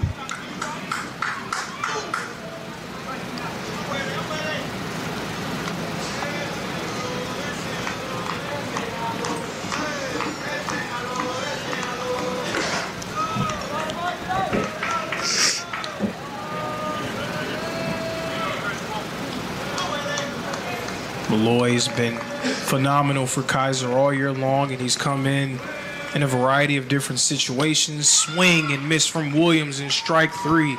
2 consecutive strikeouts for Malloy. Malloy is dialed in.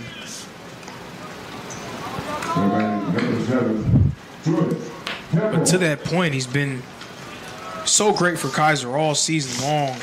Again, a 3.08 earned run average, a 3-1 record, and somebody that Coach Fordyce has trusted in a variety of different situations. He's started 5 games. He's come in as a relief pitcher 8 times.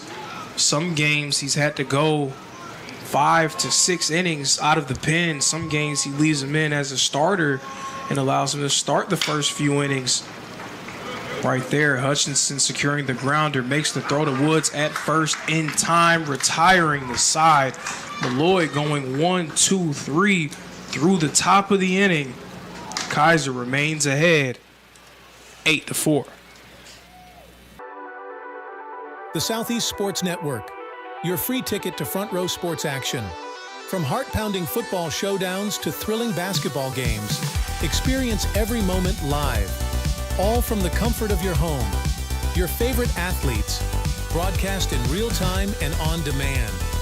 It's not just streaming, it's your front row ticket to the best of Southeastern sports.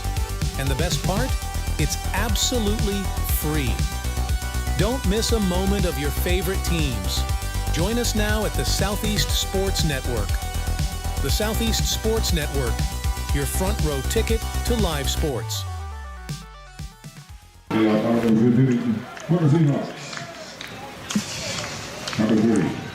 Shifting gears to the bottom of the 5th inning, Kaiser remains ahead by 4 runs.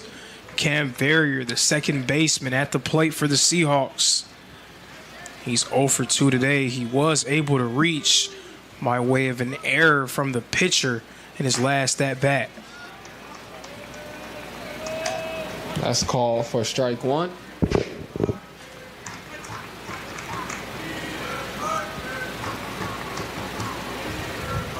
And we've seen plenty of offensive fireworks all throughout this week here in Waleska. More of the same in this game. 12 runs combined entering the bottom of the 5th inning. 12 hits combined as well. Rodriguez remains on the mound. This one is hit, and it goes straight down the middle of the pike into center field. Verrier, a leadoff single. And yet again, Kaiser getting their leadoff runner on base. Looks like that's been a key ingredient for them. Number 6, set. Lucero. Certainly a tried and true recipe for success, something that every coach would love to have. You would love to get your leadoff hitter on in every inning. That doesn't mean that it always happens, but that's the ideal way that you want to start innings, and it's a coach's dream to be able to have that. So Coach Fordyce has to feel very happy with what his team has done so far at the plate. I don't want to jinx it, but every time they have gotten a person or their leadoff hitter on, they have scored every single time. So let's see if they can make that happen again. Seth Lucero, the outfielder, back at the plate as we're back to the top of Kaiser's batting order. This one into the middle, stepping on the bag at second, getting that lead runner out. Initially, it seemed like Point Park was trying to get a double play there. They'll settle with getting that lead runner out at second.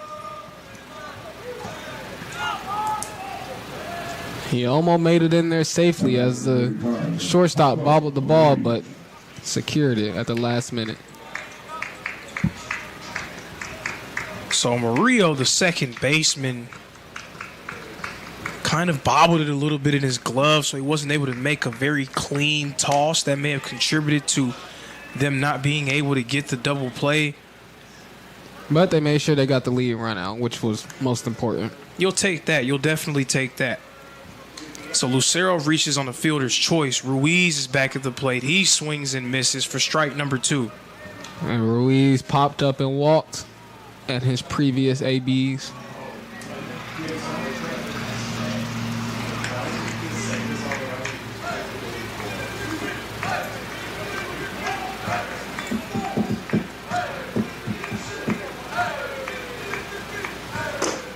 Did he go? Yes, he did. Strike number 3. Down goes Ruiz. Another strikeout for Rodriguez.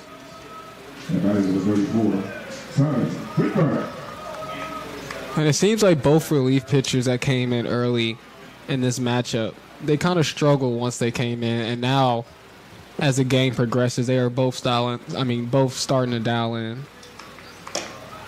They've settled in nicely on the mound, and I don't want to talk about it from a perspective of being scared, but it's natural to be a little bit nervous and apprehensive in these type of situations. That's a human emotion, right? And it's a situation where this could potentially be the end of your season. This one lifted into right field. It's going to drop.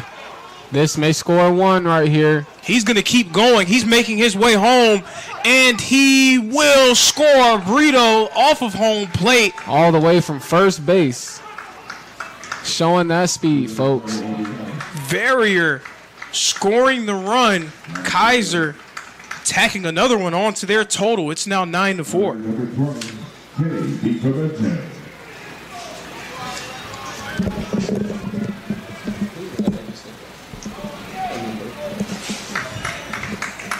The double from Grinberg.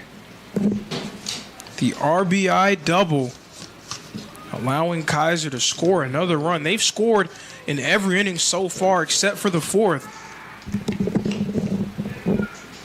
And you said it best. Every time they're able to get that lead runner on, they're able to capitalize and score a run.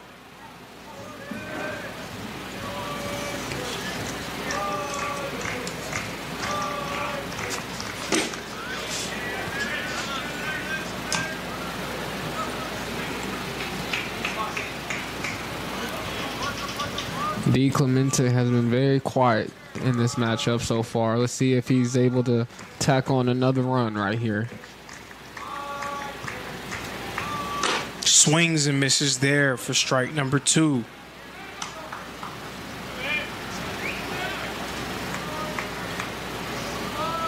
And if you're Kaiser, in between your offensive explosions, scoring a run here, 2 runs there, that keeps your offense flowing, allows you to continue to add runs to your total, and keeps distance between yourself and your opponent. Point Park, they scored those 4 runs in the top of the third to get themselves back in the game, but Kaiser not blinking, not wavering at all, tacking on 3 more runs. They now lead by 5. The 4th seed trying to punch their ticket to the opening round championship. Rip that one down the line. Foul.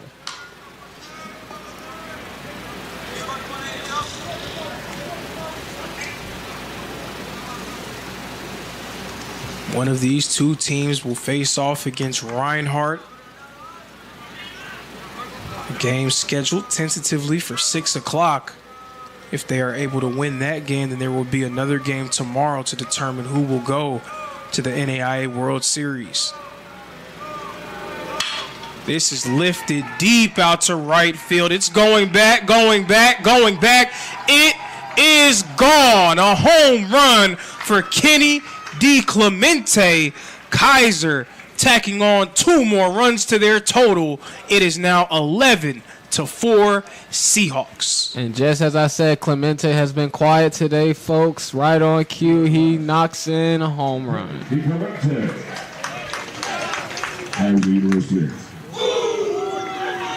And that just opened the gates, folks, as the score is now 11-4 Kaiser. The floodgates are wide open here at Ken White Field. Kaiser Seahawks ahead by 7 runs. Point Park Pioneers absolutely reeling. Hutchinson hits this one. It goes into left field. Off the wall. He was rounding first. He's headed to second. Hutchinson gets on board with a double. And it looks like they started to figure out Rodriguez, folks, as that is now back-to-back hits. And absolutely not what you want if you're the Point Park Pioneers, especially so because Jamonte Woods is coming back up to the plate. Jamonte Woods has been so good all year long for the Seahawks. He's been so good all week long for the Seahawks. He does have a hit in this game already. He's 1 for 2.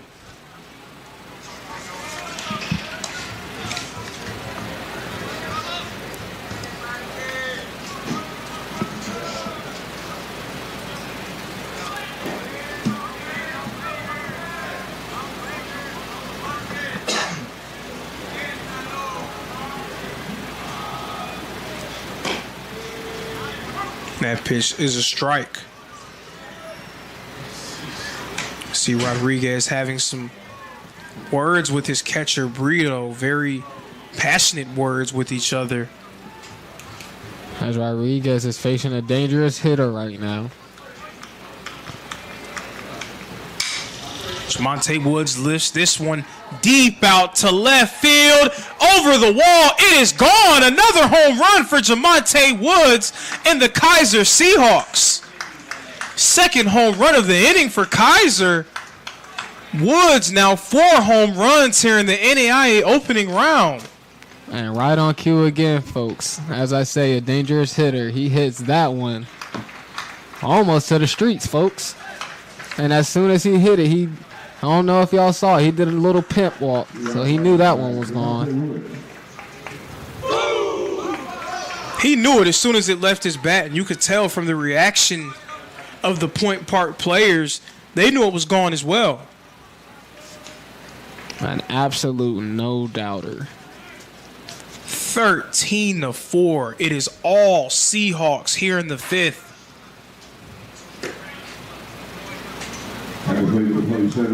Andrew Almendarez back at the plate. Almendarez 1 for 2 so far. His last plate appearance resulted in a single.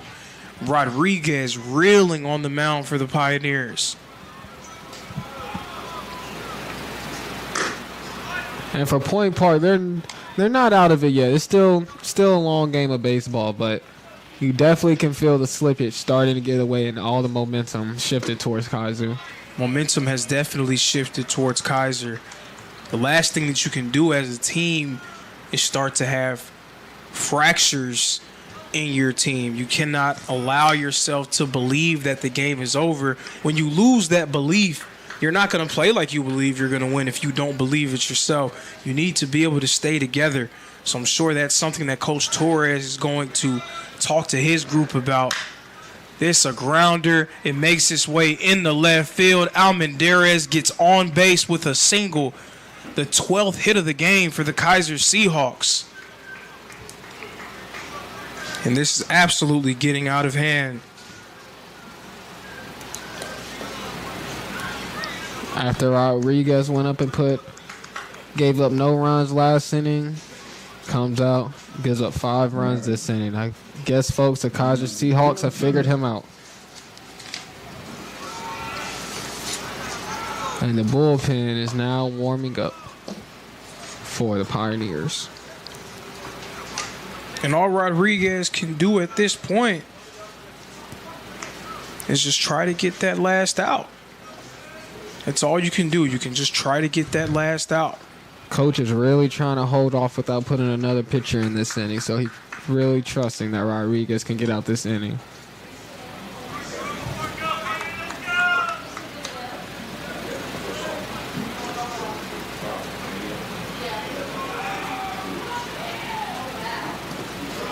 That pitch low and into the dirt.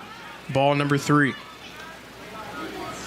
And if he gets walked right here, folks, you may see a pitching change coming.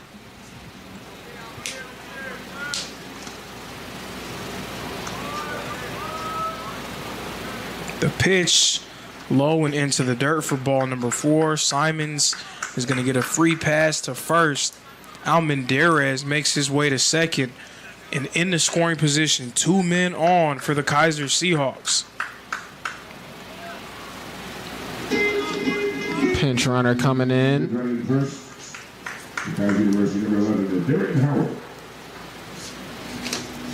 Darian Howard back in as a pinch runner.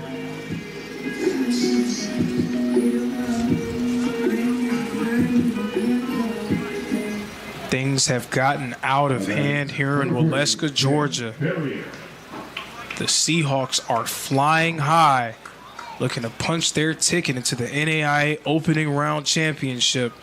Looks like Coach will give Rodriguez another batter to try to hopefully get out of this inning that has really not went the Pioneers' way at all. Things have gotten from bad to ugly here in the 5th. That pitch a strike. Kaiser showing that, as I talked about earlier, that elimination game that they had earlier against Jessup and how it felt. They came in with that type of attitude, and they started off hot, and usually throughout this tournament, they've been the one who were to come back, but they started off hot and have continued and definitely have built on that lead.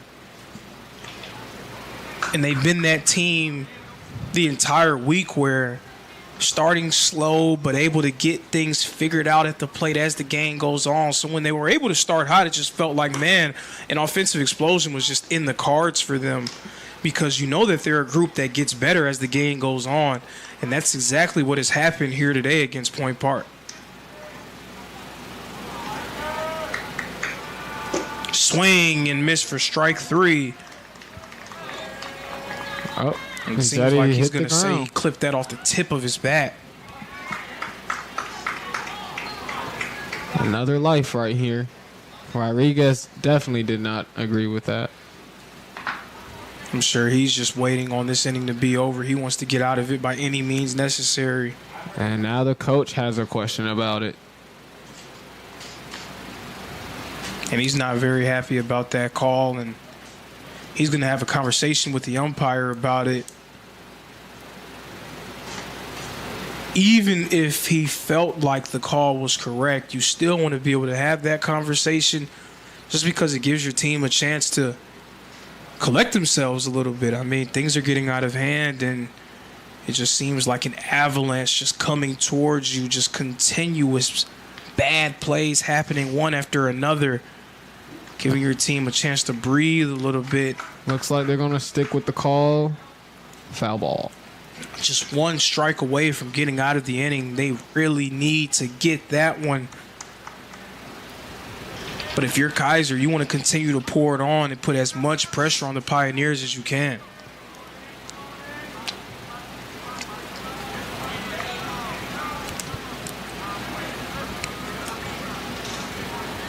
The 1-2. Well hit. And a tremendous play by Omar Murillo. Great catch. Omar Murillo flashing the leather there. That will end the inning. That definitely was a great play because that would have saved a run. Well, that did save a run. Kaiser in control, total control, 13-4. Welcome to the new era of brand promotion. Are you trying to find a way to make a splash? We understand that advertising isn't what it used to be. Things have changed. Advertising is both more dynamic and more engaging. Schrei Media keeps your brand not just seen, but remembered. In a world where staying relevant is key, we are your partners in staying top of mind.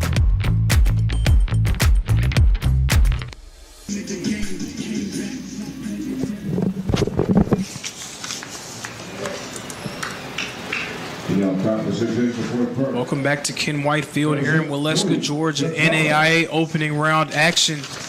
The Kaiser Seahawks in total control of this game. They're up 13 runs to 4. Luis Gonzalez up at the plate. That pitch a strike. Malloy remains on the mound for Kaiser. Luis had an RBI single his last AB. And Malloy, he's been great across 2 2/3 innings. He has not surrendered any earned runs, has 2 strikeouts. This one is popped up deep into the outfield. It looks like it's going to go near the Point Park dugout. It does. Lucero, the right fielder, was trying to track that one, but it gets too far away from him. Gonzalez is going to make his way back into the batter's box, facing a 1-2 count. And Malloy, he's been excellent all year long for the Kaiser Seahawks. Excellent yet again, stepping up in a major way for his team, which they're riding high here in the 6th. Gonzalez fouls this one off into the net. And you could tell from the first game of the opening round that the Kaiser Seahawks played, even though it was a loss, going up against the top-seeded Reinhardt Eagles and really giving themselves a chance all the way up until the end, you could tell that the Seahawks were going to be a tough out for the remainder of the week. Indeed, indeed. This one clipped by Gonzalez and fouled off. And right now, it's still early, but things shake out the way it looks. Looks like Kaiser may have their revenge set on Reinhardt in the opening round championship game. Malloy deals. That one is low and inside, very nearly getting a piece of Gonzalez's leg. Counts now 2-2. That pitch is outside and off the plate for ball number 3. So a good job by Gonzalez working his way back into a full count. It's now 3 balls and 2 strikes.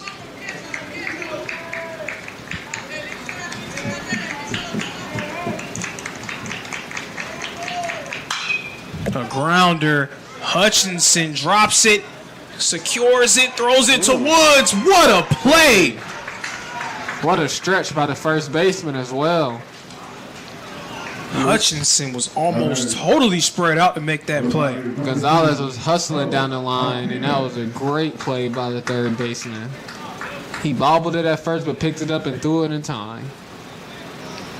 Tremendous job by Jamonte Woods keeping his foot on the bag. Nice job by Hutchinson to stick with it and getting out number 1.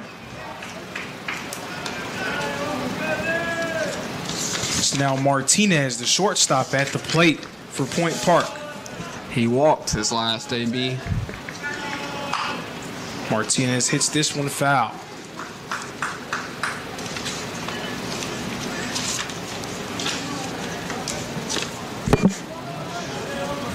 Count is 0-2. Pioneers in need of a few runs to try to trim this deficit. Another grounder secured by Hutchinson. The throw to Woods is in time for out number 2.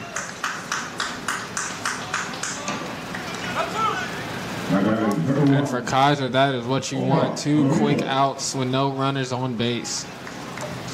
Seahawks are locked in defensively, especially their infield. They've made a few very nice plays today. Hutchinson's gotten a lot of action over there at third base, and he has answered the call. And that brings up Omar. Flew out to left field last AB. Omar Murillo, the leadoff man, 1 for 3 on the day as we are back to the top of the Point Park order.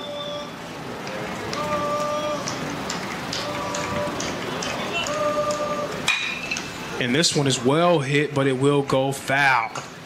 Pulls this one on the wrong side of the line.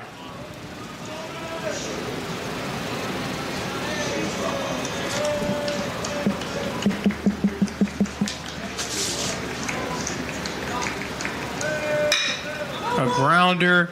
Woods can't get to it. Murillo is safe at first, and he was thinking about going to second. He's going to just remain at first. Just putting a little fear in the heart. Right there. Yeah, just putting a little fear in the heart of Lucero there. Need all the base runners you can get right now. So Murillo gets on base. Jared Campbell coming back up to the plate. Campbell very quiet so far today. He's 0 for 3.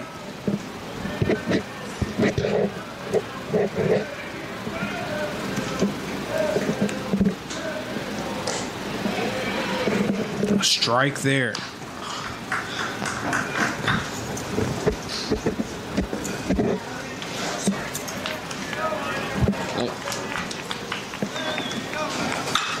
Campbell pops this one up deep into center field. It's going back, but it appears to have warning track power.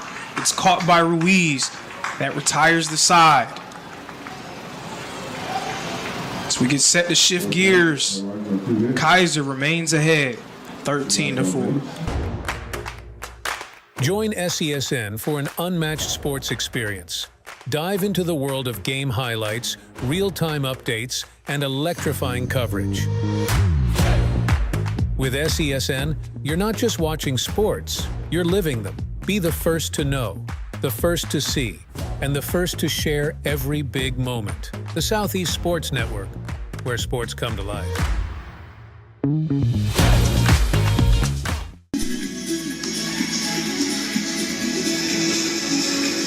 NAIA opening round action here in Waleska, Georgia. Right now, the Kaiser Seahawks firmly in control of this game. They are dominating the Point Park Pioneers. It is 13-4.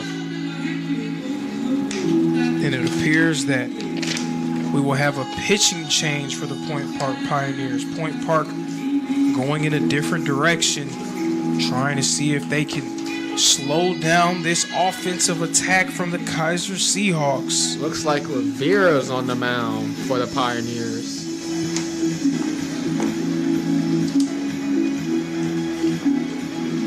So it's going to be Wathan Rivera. Rivera, the senior, making his 22nd appearance of the year. He's pitched in over 38 innings so far this season. Carroll struck out his last AB. So the onus is going to fall on Rivera to try to slow Kaiser down.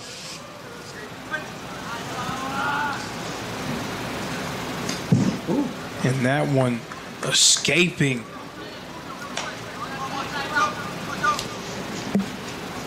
Seth Lucero, 1 for 3 so far today.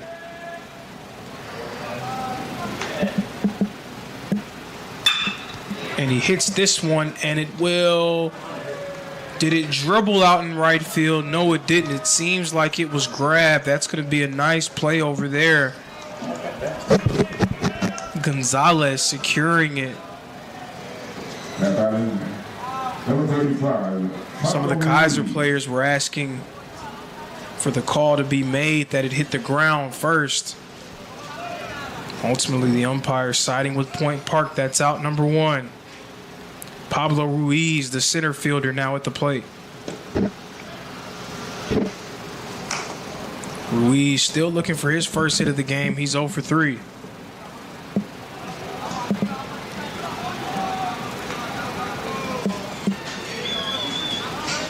Ruiz, the only batter in Kaiser's lineup that has yet to record a hit. And right on cue, he records a hit between short and third, singles.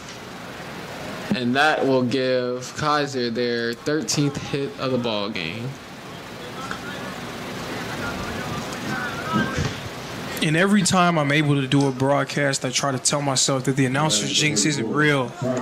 But the more I do, the more it seems like there's something to that. Indeed it is. This one bounces off the ground by Rivera. Brito trying to make the throw to second. It will not be in time. Ruiz is safe at second base and in the scoring position. Ruiz caught Burrito sleeping. Burrito was casually just picking the ball up. And Ruiz noticed that and used his speed, and now he's gotten himself into scoring position. You said casual. Do you feel like some of that is Point Park losing their belief in this game? Are they starting to feel like their season is over? In games like this, you slowly start to feel it coming to an end when you don't have that much energy going on, especially from their dugout when it's all quiet. You can feel that the other team's energy is overpowering yours. Checks down. So the count's now 3-0.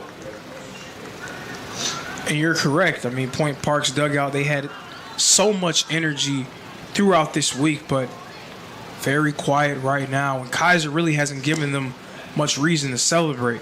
So that pitch is low. Goes for ball number 4. That brings up dangerous hitter again. D. Clemente. He hit that nuke last time at his AB.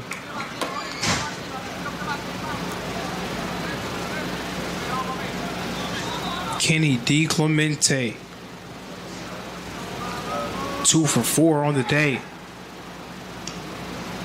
See there, they were trying to catch Ruiz off the bag at second, but he's able to make his way back. 2 men on for Kaiser.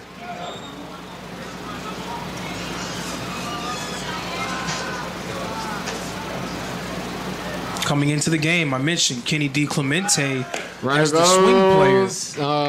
Catch couldn't get out his glove. That puts runners on the corners, first and third, 1 out.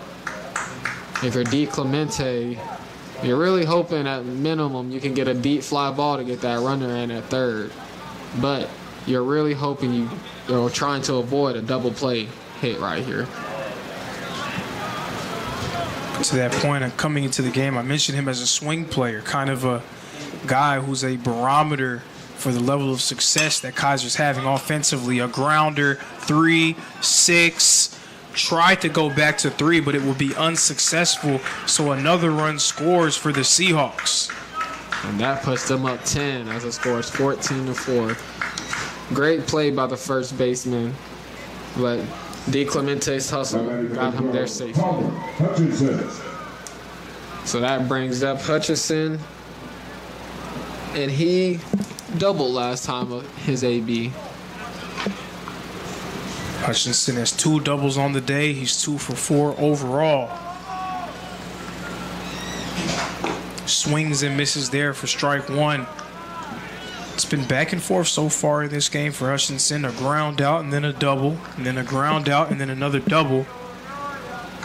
If history repeats itself, you could expect another ground out. We'll see if that happens. Obviously, Kaiser hoping that is not the case. And look at you jinxing it. And a grounder that will retire the side and end the inning. Maybe the announcer's jinx is real. Maybe it is real. Who knows?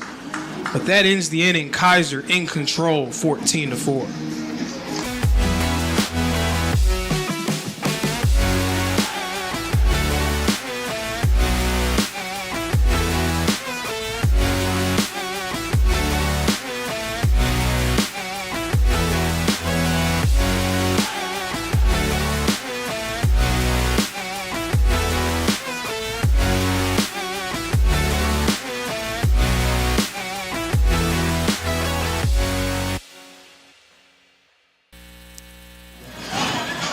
a lot.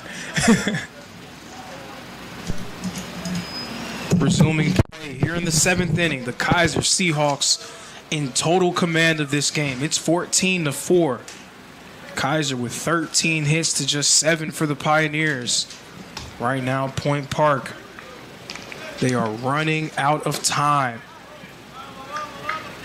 Santana at the plate for the Pioneers. He's 1 for 3 so far in this game.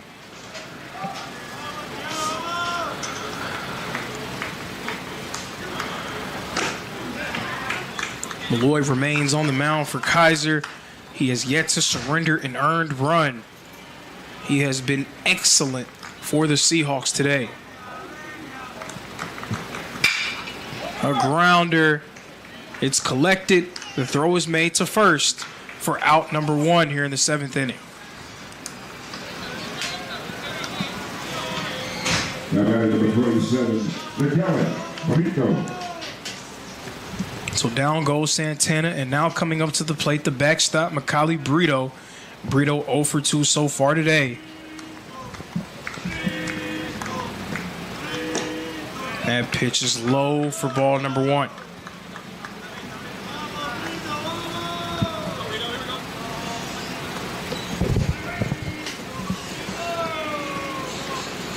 Swing and miss by Brito. Strike 1. Point Park, to this point, they were able to win the first game in the NAIA opening round against Jessup, a 13-10 win. They fell against the top-seeded Reinhardt Eagles yesterday, 15-7. Meanwhile, the Kaiser Seahawks matched up with the 1 seed, Reinhardt, in game 1. Lost that game 6-4. Kaiser was able to respond with a 13-10 victory, their own 13-10 victory over the Jessup Warriors. That featured a massive response as Brito pops this one up in the left field. It drops, and he's on board with a single. That's Macaulay Brito's first hit of the ball game. Eddie Javier Jr. Eddie Javier Jr. coming up to the plate. But CJ, to your point about Kaiser being in the situation of facing elimination, their backs were really against the wall in that game against Jessup. It was 10-7 in the 8th inning. Javier Jr. ground 6-4, potentially on the transition. a He's double out. play. Instead, just able to get that lead runner out. But they were down 10-7 going into the 8th inning against Jessup. It looked like the Jessup Warriors were well on their way to advancing to day 3. Kaiser posted 6 runs in the 8th inning to save their season, and they were able to close it out in the 9th. So backs were against the wall yesterday. They found a new lease on life down the stretch of that game, and now they are in complete control today. Indeed, and you can tell if you've seen that Reinhardt game when Kaiser played, they came and scored 4 runs, and I believe in the bottom of the 7th, that cut the game down to 6-4. So Kaiser is definitely capable of coming back and finishing the game, but in this game, it seems like they've just been in full control since the first inning of this game. If we don't learn anything else from watching the Kaiser Seahawks this week and throughout the season, we've learned that they're a team that knows how to rally. They were able to rally their entire season on the line a few weeks ago in the conference tournament. Again, started the season 14-2. They had a 9-15 record in conference play. They struggled in the Sun Conference during the regular season. They needed to have a strong showing in the conference tournament to solidify their spot in the NAIA opening round. And they did just that. That included a big-time victory against the Weber International Warriors, a team that earned a number 1 seed in the NAIA opening round in another region. They were able to defeat them. They gave the number 1 team in the country, the Southeastern Fire, everything they could handle in the championship game. So Kaiser fought their way just to even be here in Waleska this week, and they've continued to fight throughout their time in Waleska to put themselves in position to make the NAIA opening round championship. That pitch called a bit outside and off the plate. A full count here. Full count, 2 outs. See if he can get out of this inning. This one is hit, and it will be secured. That was a nice play by the second baseman. Verrier retires the side. Point Park is running out of time. Kaiser in control, 14-4.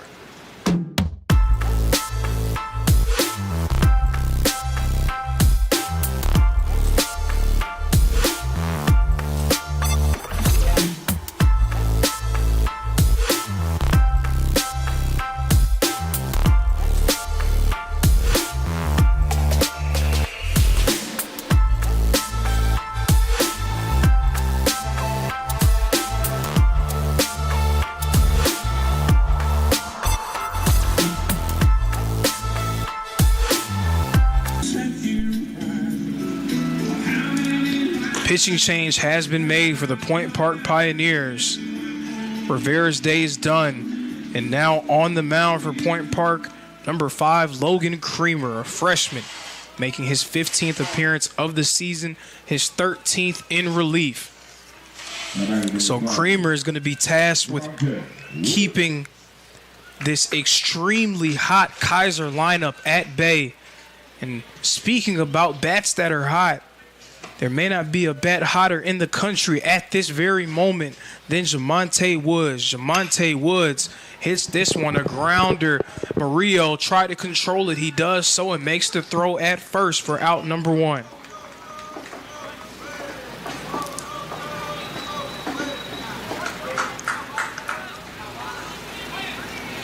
Brings up 27, Andrew Almendarez. Almendarez back at the plate. Almendarez back-to-back hits. Last one was a single to right field.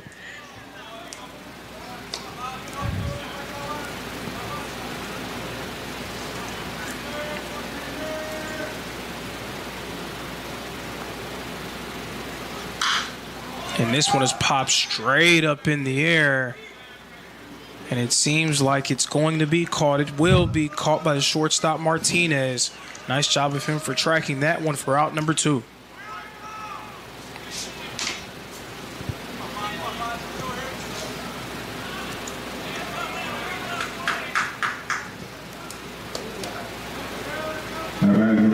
The backstop, number 9, Dylan Simons, coming up to the plate.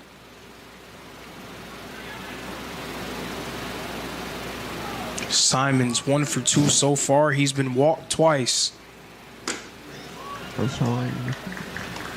Light sprinkles. Looks like it starts to hit the field. Are seeing a little bit of a light mist, if you will. Simons lifts this one into center field. Campbell's underneath it. He makes the grab that retires the side and ends the inning. So Kaiser goes 1, 2, 3 there. Creamer comes in and does a nice job. But right now, Point Park, 6 outs left to work with.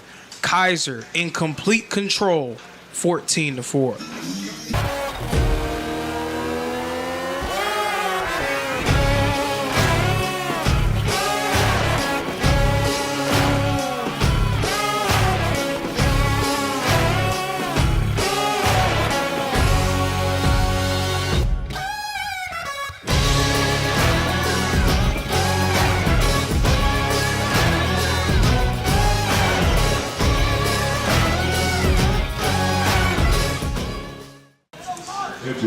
Play resuming here in the 8th inning. Point Park, just 6 outs to work with.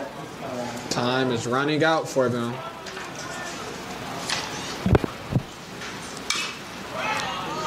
And this is going to be a pinch hitter in the game. Cole Wada. Wada, the native of Columbus, Ohio, formerly of Lakeland Community College in Ohio.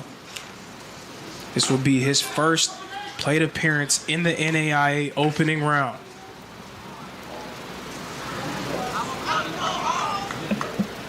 This will also be his 37th plate appearance of the season. Does have 14 hits on the year. Right now behind on the count, 1-2.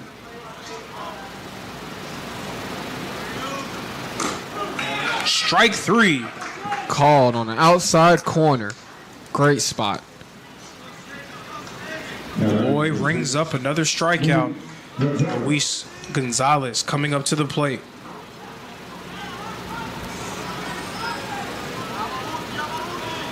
Gonzalez 1 for 3 so far in this game.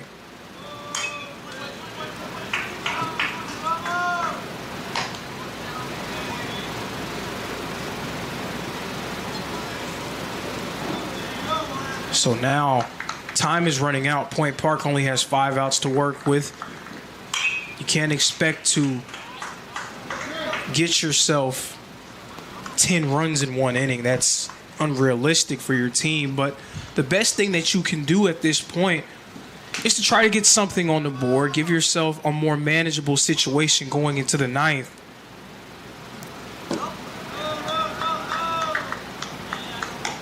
Of course, that will be easier said than done, especially when Jake Malloy is dealing like this for the Kaiser Seahawks. Gonzalez pops this one up deep out to center field, but it will have warning track power. It's going to be secured for out number 2. The past 2 days here, the weather has been the wind carries out. So if those are any other day, I believe that one would have been gone. But today, not very windy, so that one stays in the ballpark for out number 2. And now they're down to only 4 outs of their season. Martinez at the plate. He's 0 for 2 so far. He rips this one in the left center field. And this one is going to be secured by Ruiz for out number 3. We get set to change sides. Kaiser in command, in control, well out in front, 14-4. The Southeast Sports Network is now on Amazon Fire TV. Now you can download the SESN app and watch on any Amazon-enabled device, such as your Fire Stick. The easiest way to download the app is to go to our website, find the Watch SESN tab, and click Fire TV app. Then just select your device from the list. That's it. Free and easy. Enjoy watching the Southeast Sports Network on your Fire TV, Fire Stick, or Fire tablet with just a few clicks.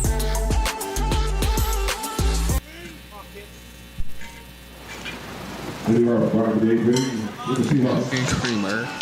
Here in the bottom of the 8th inning, the Kaiser Seahawks well out in front.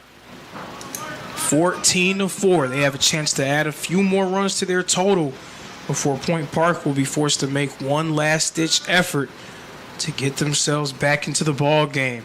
Creamer remains on the mound for the Pioneers.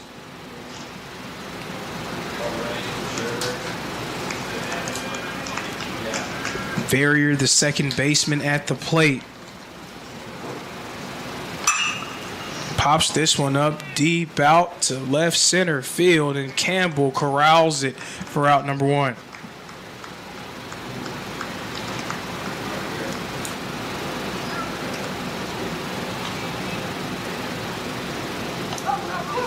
And that will bring up Seth Lucero. Lucero, 1 for 4 so far today.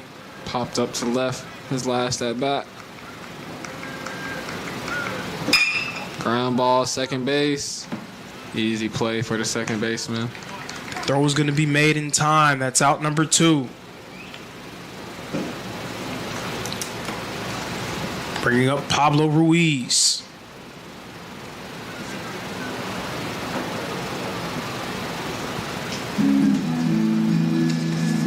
It seems like there's going to be a conversation on the mound.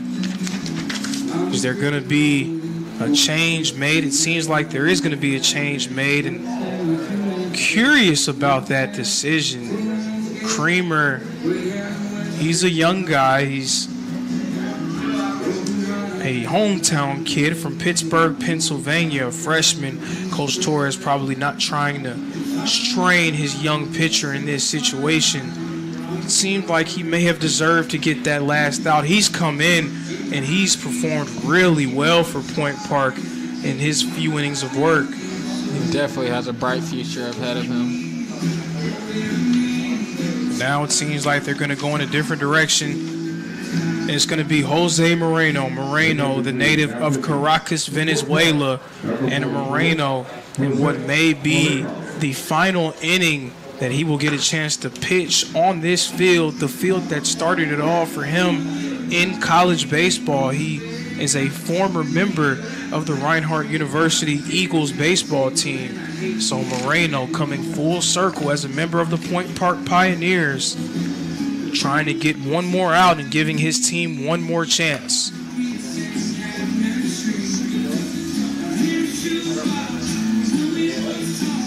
Jose Moreno back at Ken White Field in a big time spot here. His team trailing by 10 runs. They only have 3 outs to work with. But Moreno needs to make sure that he does not allow Kaiser to tack on more runs to their total. This is going to be his 3rd appearance at the NAIA opening round. He struggled a little bit in their games against Jessup and Reinhardt. We'll see if he can secure the final out here in the 8th inning. And now we'll see Pablo Ruiz. Ruiz 1 for 4 today. He got his first hit of the game in his previous at-bat, which was a single. That pitch inside for ball number 1.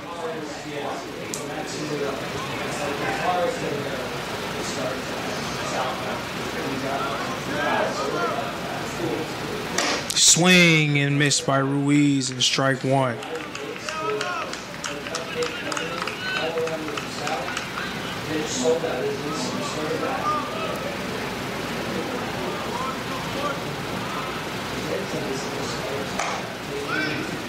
Another strike. Ruiz thought about swinging at that one, thinks better of it. Instead, watches it go by him. Strike number 2. Moreno ahead on the count, 1-2. In need of one more strike. Can he get it? Popped up by Ruiz. Deep out to left center field. It's going back. It's over the ball. It is gone. Pablo Ruiz, a solo shot. And Kaiser tacking on some insurance. They now lead 15-4. And that ball was absolutely destroyed. Both the center fielder and the left fielder kind of like they looked at each other when the ball was hit. It was like, yeah. They looked at each other, they looked in the sky, and then they just shook their heads. Unfortunate there for Point Park. They now trail by 11 runs. Seth Greenberg, the DH. Greenberg 1 for 2 so far today. He's had a very eventful day at the plate, to say the least. First plate appearance, he was walked. Flew out to right field in his second. His third, he was hit by a pitch. Got a double in his 4th plate appearance and then was walked in his 5th. So it's been a little bit of everything at the plate from Greenberg today.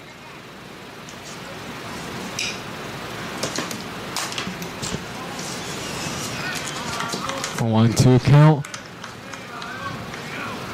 Swing and miss for strike 3 and out number 3. And if that's the final pitching out of the season for Point Park, it's fitting that Jose Moreno was able to get it in the place that started it all for him. Out number 3, Point Park will have 3 outs to work with. Can they find a way to get themselves back in the game? We'll find out. Kaiser ahead, 15-4.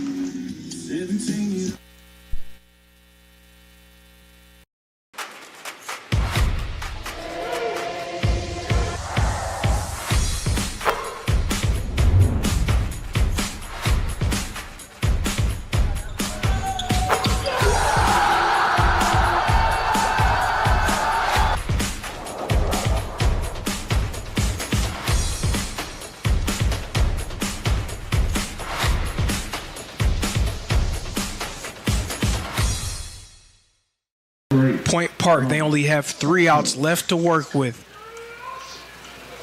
Backs against the wall here in the 9th inning. And it's going to be Gene Santos. Santos now at the plate for Point Park.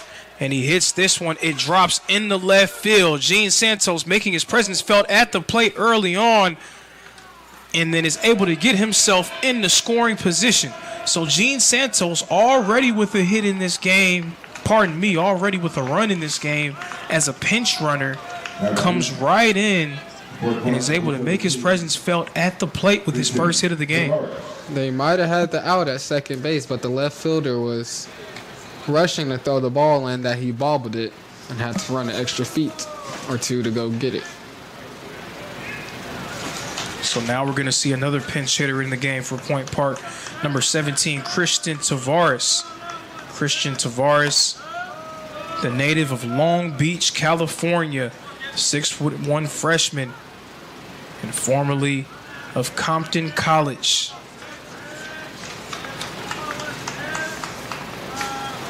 Malloy remains in the game, trying to put the finishing touches on what has been a dominant performance for the Seahawks. This one is going to be grabbed by the left fielder, DiClemente, for out number 1.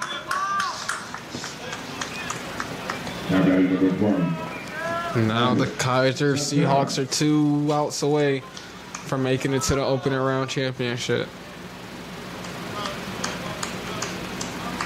Isaac Santana, the first baseman, coming up to the plate. Santana's 1 for 4 on the day. He's grounded out in 2 consecutive plate appearances. Swing and a miss there for strike number 1.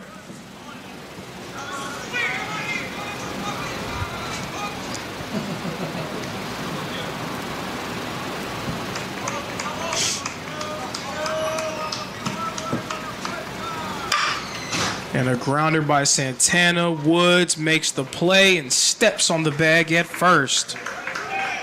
Out number 2, Kaiser. 1 out away from punching their ticket to the NAIA opening round championship game. Mikali Brito, the backstop, coming up to the plate. Brito is 1 for 3 so far today. 1 man on for Point Park. Gene Santos is at third. That pitch is low from Malloy, and strike 1. Ball 1. And if you're the Reinhardt Eagles, you cannot take the Kaiser Seahawks lightly at all. As you can see, they have very much momentum and high energy getting ready to go into this next game. Swing and a miss by Brito and strike number 1.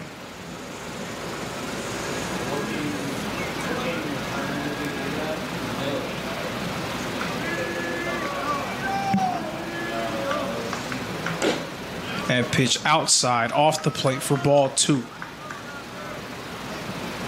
And Jake Malloy came right in and has just been great on the mound for Kaiser through 6 innings of work. No earned runs. He has 3 strikeouts, coming in and giving them 82 pitches to this point. But just phenomenal work on the mound from him. Exactly what they needed. Point Park posted 4 runs in the 3rd inning. It seemed like they were getting ready to go on a scoring binge, something similar to what they were able to do against Jessup. Swing and miss for strike number 3 and out number 3. That will conclude the game. Point Park season is done. Kaiser survives and advances. Kaiser punches their ticket to the opening round championship game against the Reinhardt Eagles to determine to see who will go to the NAIA World Series. So Kaiser came into this as the 4th seed, as the underdog, and they have grinded their way to the final few games of the NAIA opening round. Kaiser will need to win twice against Reinhardt to punch their ticket into the World Series, but they're a team that has overcome adversity and defeated obstacles all season long. They certainly seem to be up for the task. We'll see if they'll be able to move on. That concludes this game. Kaiser 15, Point Park 4. Please join us for the next one, a rematch of Reinhardt and Kaiser, coming up next.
The Southeast Sports Network, your free ticket to front row sports action.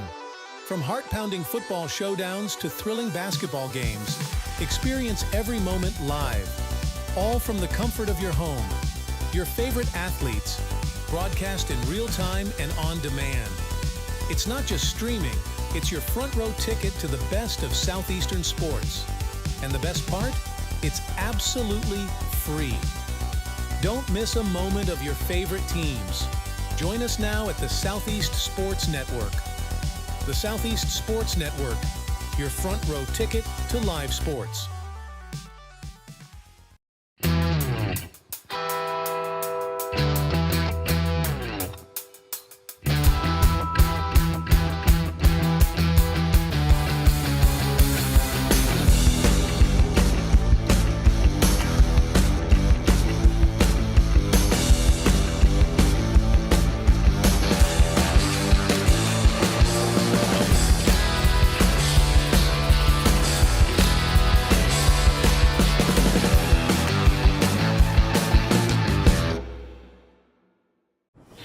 The story of the United States has been written for centuries.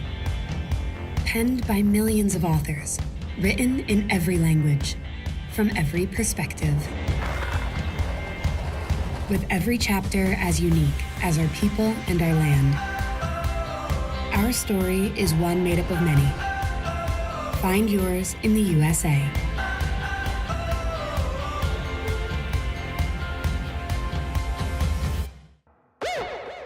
At Shry Media, we believe in the power of connection, promoting your brand while supporting your community. Our goal is to elevate your presence and amplify your message through local sports. With Shry Media, advertising goes beyond traditional boundaries. Get on television, make an impact. Take the first step towards a future where your brand is not just seen, but celebrated.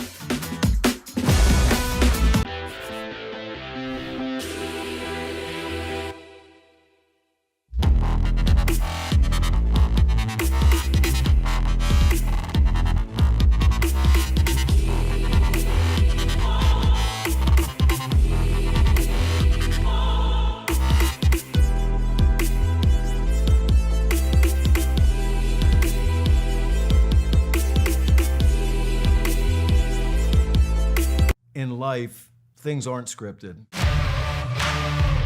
If you're an athlete, we need people like you and translate those skills to officiating. You can get a lot out of it. It happens in every town, in every game. We never have a perfect game, but the rewards always outweigh the negativities.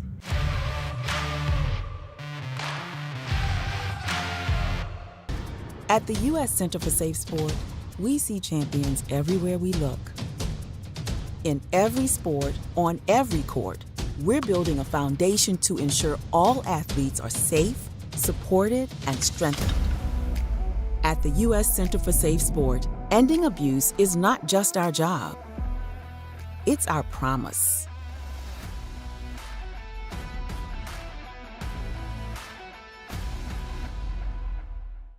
A truck is a tool, but a ram is life. Yeah, it's the wipe the sweat off your brow sort of life. But it's also the let's load up the ATV's life. The my kids play way too many sports life. The let's find a secret spot to fish life. That looks nice. Innovations, comforts, and powertrains built to power all the lives you live. Ram. Welcome to the new era of brand promotion. Are you trying to find a way to make a splash? We understand that advertising isn't what it used to be. Things have changed. Advertising is both more dynamic and more engaging. Schrei Media keeps your brand not just seen, but remembered. In a world where staying relevant is key, we are your partners in staying top of mind.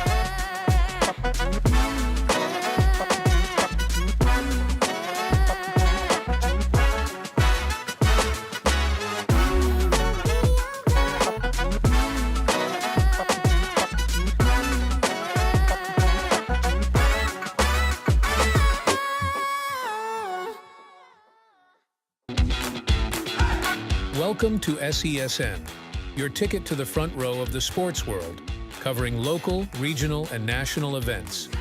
We bring the game to you. Feel the excitement of every play, every score, every victory.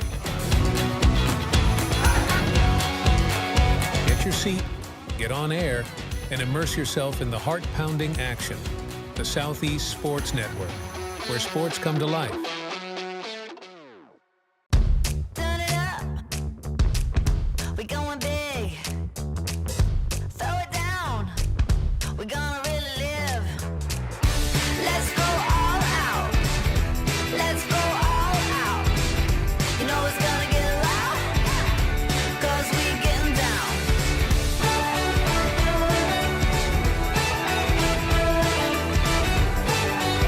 Your vacation is now playing in Tennessee.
Hello, and thank you for joining us for today's broadcast.